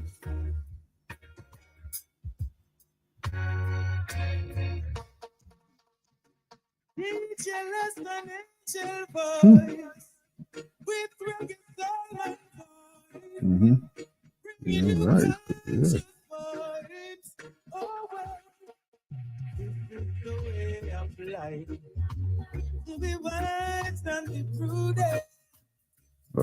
Hold on, people. Just a moment. So come to you. You got to be patient. This is the way of life. To be wise and be prudent. This is the way of life. The only way of life. Yes. You gotta be conscious now. Live in love and harmony. We don't want family, yeah. Where my life takes you, make it break you. You gotta pull through it. You can do it. Mind over matter. Oh yes. Wherever life takes you. To make it break you. You gotta pull through it. You can do it. Mind over matter. Oh yeah. Gotta be productive and see what you comes up with. Spend a change, make a decent profit. Don't let them stop it. Got to do it for yourself. Can't wait on no one else. You may not get there. Don't be like bodies and shells. Wherever life takes you, don't make it break you. You gotta put through it. You can do it. Mind over matter. Oh yeah. Wherever life takes you, don't make it break you. You gotta put through it. You can do it. Mind over matter. Oh yeah. Life experience. Teach you wisdom. A man without knowledge will ruin his kingdom. That's right. Learning is perpetual. Tell every individual. From Gambia to Senegal, living right is essential. Wherever life takes you, to make it break you. You gotta pull through it. You can do it. Mind over matter. Oh yes. Wherever life takes you, to make it break you. You gotta pull through it. You can do it. Mind over matter. Oh yeah. Wherever life takes you, to make it break you. You gotta pull through it. You can do it. Mind over matter. Oh yeah. Wherever life takes you, don't make it break you. You gotta pull through it. All right. Oh my gosh. So much it is. So much it is. Okay, people. This is the thing. This is the thing now. Hey. As I've shared with you on many occasions, right? And we're coming up to the top of the hour, so we know that our sister Noah is on the way into to take over right after me, right after us here, live and direct in the Galaxy studio. Right. Let me see if I can get this up. If I can get this up, that would be nice. That would be nice. Let me see. Let me see if it will come up. Share screen. Share screen. Da, da, da, da. Da, da, da, da, da, da. Can you see what it is? 100 miles in October for Alzheimer's Research UK. Right. You are walking 100 miles. Yes. Not on water, though. Not on water, but over a period of what is it, a month?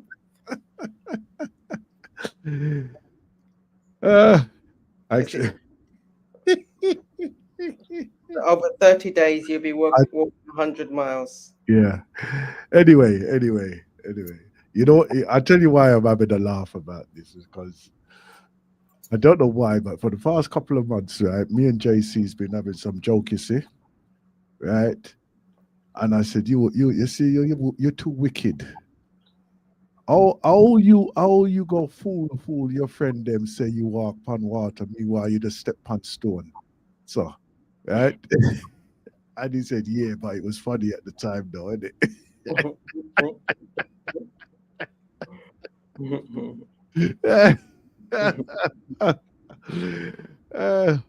Anyhow, yeah, that one there. So, anyway, listen.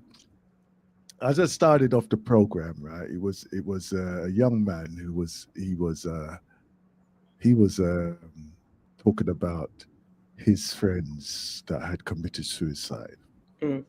right? Mm. And then he's not this one specifically, but he's doing another one called the Wellness Walk, right? Mm. That one there is from is the bridges of London. Okay. So he's doing that walk there. But it was inspiring to see that he was just doing something in recognition of the condition of a lot of men right now. Mm. And a lot of people now are coming around to actually saying that they are experiencing these difficulties, Mm-hmm. right? So I have to say, you know what, he's doing very well. And then I thought to myself, wait a minute, but I'm going through some things here, and who tell me to go open my mouth? Algorithm just fling this in on my face. He say, huh? He say, yes, so you think you're bad. So there you go. I put myself in for it. I put myself in for it. Over the month of October, it'll be 100 miles, right? Mm-hmm. And obviously there's a target. There's a target of 150 and everything else. So if you want to help to support me, this thing here, right? And you would like to contribute towards that, right? Right, for a cure, Alzheimer's research UK, right? And he goes alzheimers.org.uk. No, Alzheimer's research UK.org. Okay. And you just look for the name Aston Jones, right? And he's raising money for Alzheimer's, right? Mm-hmm. So I'm gonna fill in the bio on there and everything, right? And then I'll hopefully I'll get to that target in no time, because the Galaxy family can be, right. That Mm-hmm. you can all can contribute your pennies into there, and we get there in no time.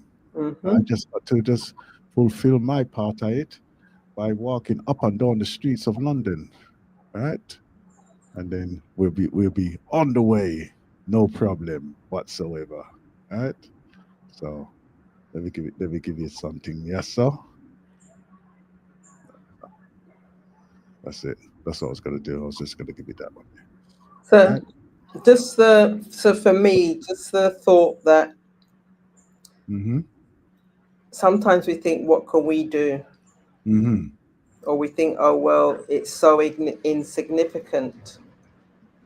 Um, but we're living in times whereby the illnesses that back in the day affected somebody else, or we didn't even hear about it because it was 6 chains removed, Mm-hmm. it's closer and closer to home. So modern medicine, and for what it is, can provide some solutions, Mm-hmm. but we as individuals can help in what way we can. And as Yep. you said, it's closer to your home than it was 50 years ago. Oh yeah. Yeah. That it's what can you do? Mm-hmm. And in you putting your hand up and saying, yeah, you'll get the money quicker than you do the walk. Mm-hmm. In theory, someone could give you the money on day one, but if you choose to walk 100 miles on day one, you'll be tired on day 2, 3, 4, and the rest of the.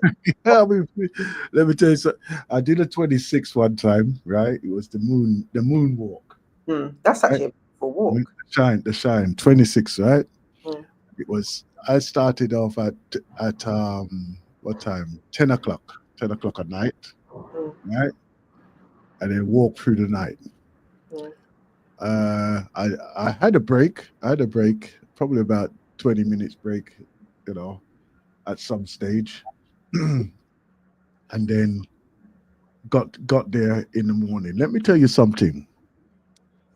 By the time I was coming into the last like mile or so, mm, it was like my legs were like spaghetti, mm, right?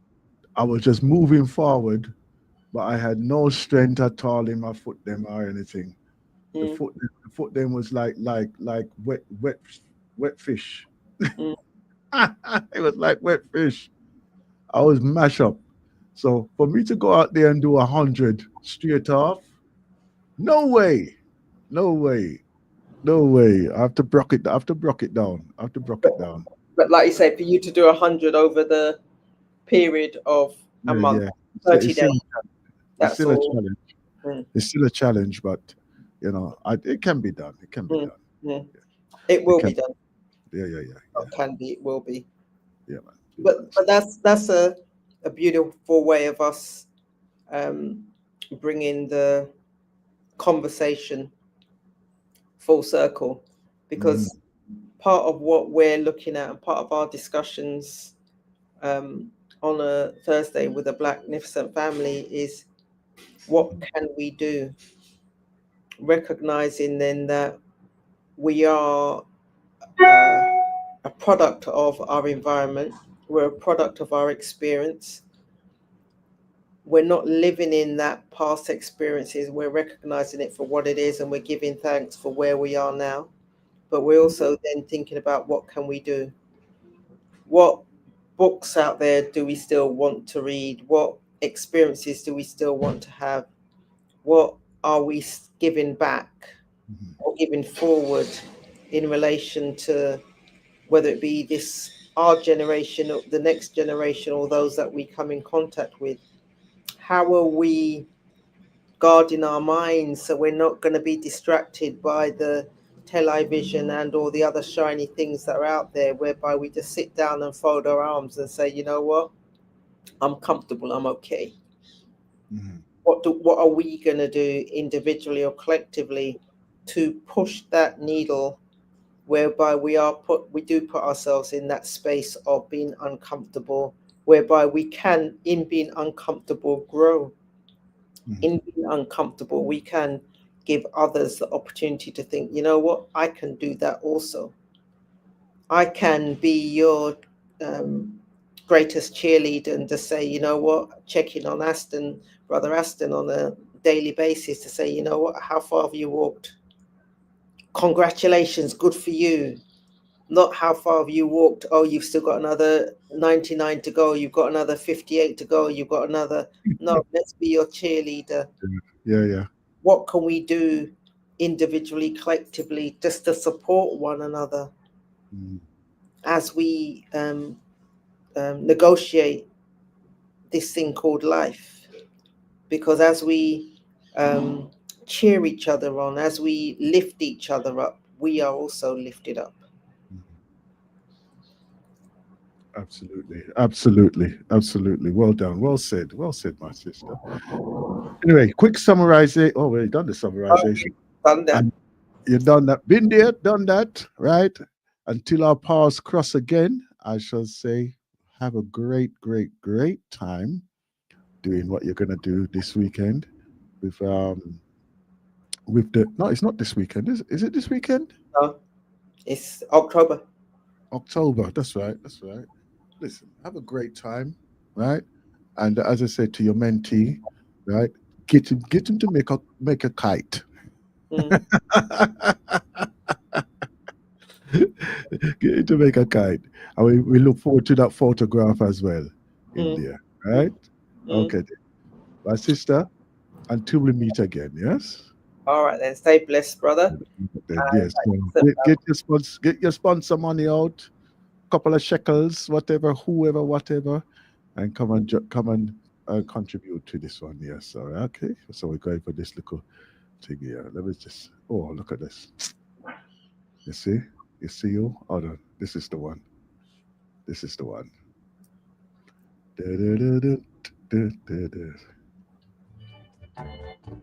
That's it.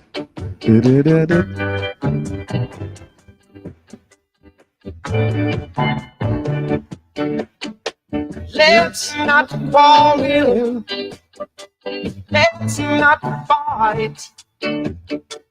Let's get together.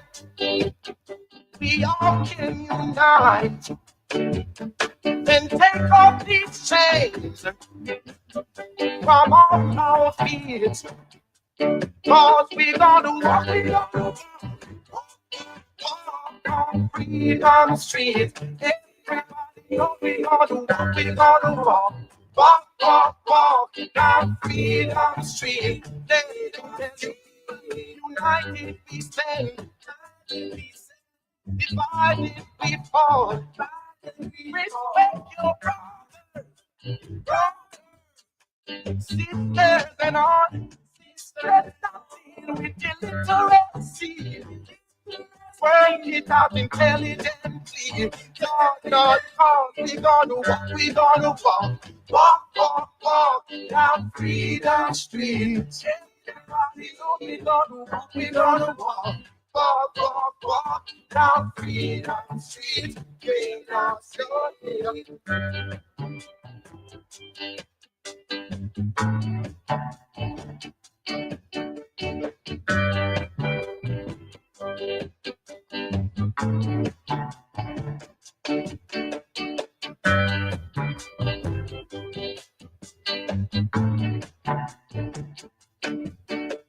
Can't see clearly, cause I worked hard last night. It must be a hidden, cause there's no change in sight. I see a big street where all hands meet. It must be Freedom Street. Oh Lord, Freedom Street. Everybody know we gonna walk, we gonna walk. Walk, walk, walk down Freedom Street. Everybody know we gonna talk. Oh, but down Freedom Street. We gonna walk down slow. Oh, we gonna walk, we gonna walk.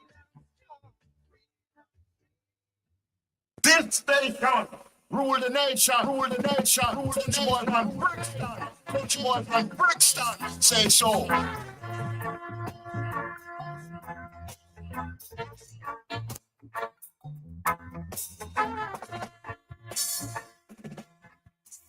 Too long, too long, too long, too long, too long. Too long, too long, too long, too long, too long. Hey, I said that's for my family. That's for silence from my bed. Because the thorns from my bed too bad. I know we gonna walk, yeah. Streets of freedom, yes. What's happened there?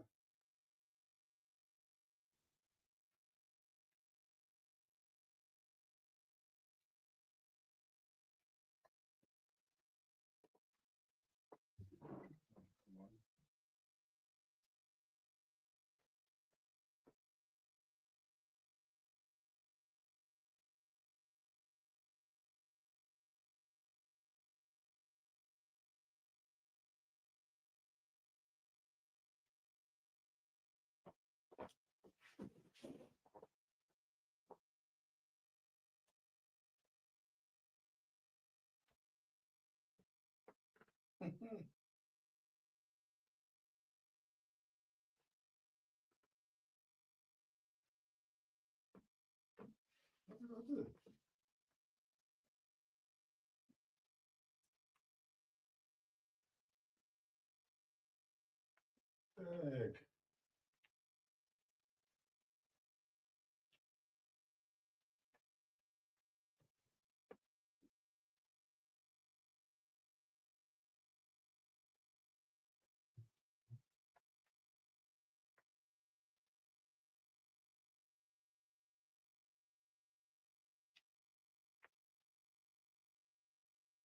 Where we there, for? Yeah, for blaze the music fire, you know. I tell you. I know that's a challenge to come for blaze. The music, play the you know. music sweet. Yeah.